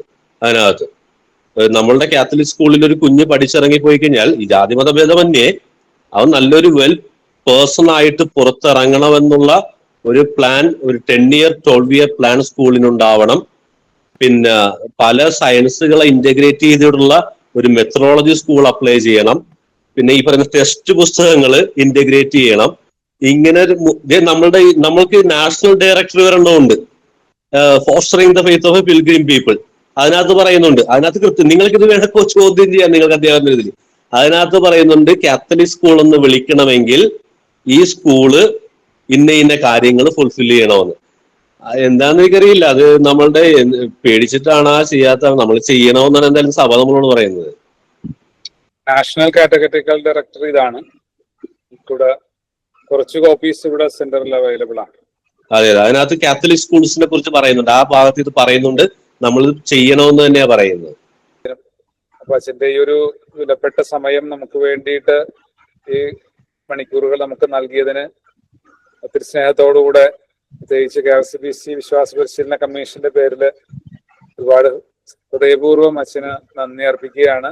എല്ലാവരുടെയും പേരിൽ ഒരുപാട് സംശയങ്ങളും അച്ഛൻ ക്ലാരിഫൈ ചെയ്യാനായിട്ട് ശ്രമിക്കുന്നുണ്ടായിരുന്നു. ഇനിയും ചോദ്യങ്ങളുണ്ടെങ്കിൽ അത് തയ്യാറാണ് അച്ഛൻ ഉത്തരം തരാനായിട്ട്. നമുക്ക് സമയത്തിന്റെ പരിമിതി കൊണ്ട് ചുരുക്കുകയാണ്. ഒരിക്കൽ കൂടെ നിങ്ങൾക്ക് എല്ലാവർക്കും പ്രത്യേകം നന്ദി പറയുന്നു. കഴിഞ്ഞ ദിവസത്തെ അച്ഛന്റെ ഫാമിലി കാറ്റഗസിസിനെ കുറിച്ചുള്ള ക്ലാസിന്റെ വീഡിയോ നമ്മൾ ഗ്രൂപ്പിൽ പോസ്റ്റ് ചെയ്തിട്ടുണ്ട്. അത് നിങ്ങൾക്ക് കേൾക്കാത്തവർക്ക് അത് കേൾക്കാനും കാണാനും സാധിക്കുന്നതാണ്. ഈ ക്ലാസ്സും സാവധാനം നമ്മൾ ഈ ഗ്രൂപ്പിൽ അപ്ലോഡ് ചെയ്യുന്നതാണ്. അപ്പോൾ ഒരിക്കൽ കൂടെ നിങ്ങൾക്ക് എല്ലാവർക്കും പ്രത്യേകം നന്ദി. അതുപോലെ ബഹുമാനപ്പെട്ട അച്ഛന് ഒത്തിരി സ്നേഹത്തോടെ നന്ദി പറയുന്നു. അച്ഛന്റെ വിലപ്പെട്ട സമയം ഞങ്ങൾക്ക് നൽകിയതിന് അച്ഛനോട് നന്ദി പറയുന്നു. താങ്ക് യു അച്ഛാ. താങ്ക് യു മാത്യു അച്ഛാ. എല്ലാവർക്കും ഇത്ര നേരം ക്ഷമയോടെ കേട്ടിരുന്നതിന് താങ്ക്സ് കേട്ടാ. Good night. നമുക്കൊരു ആശീർവാദം സ്വീകരിച്ചുകൊണ്ട് പോകാം.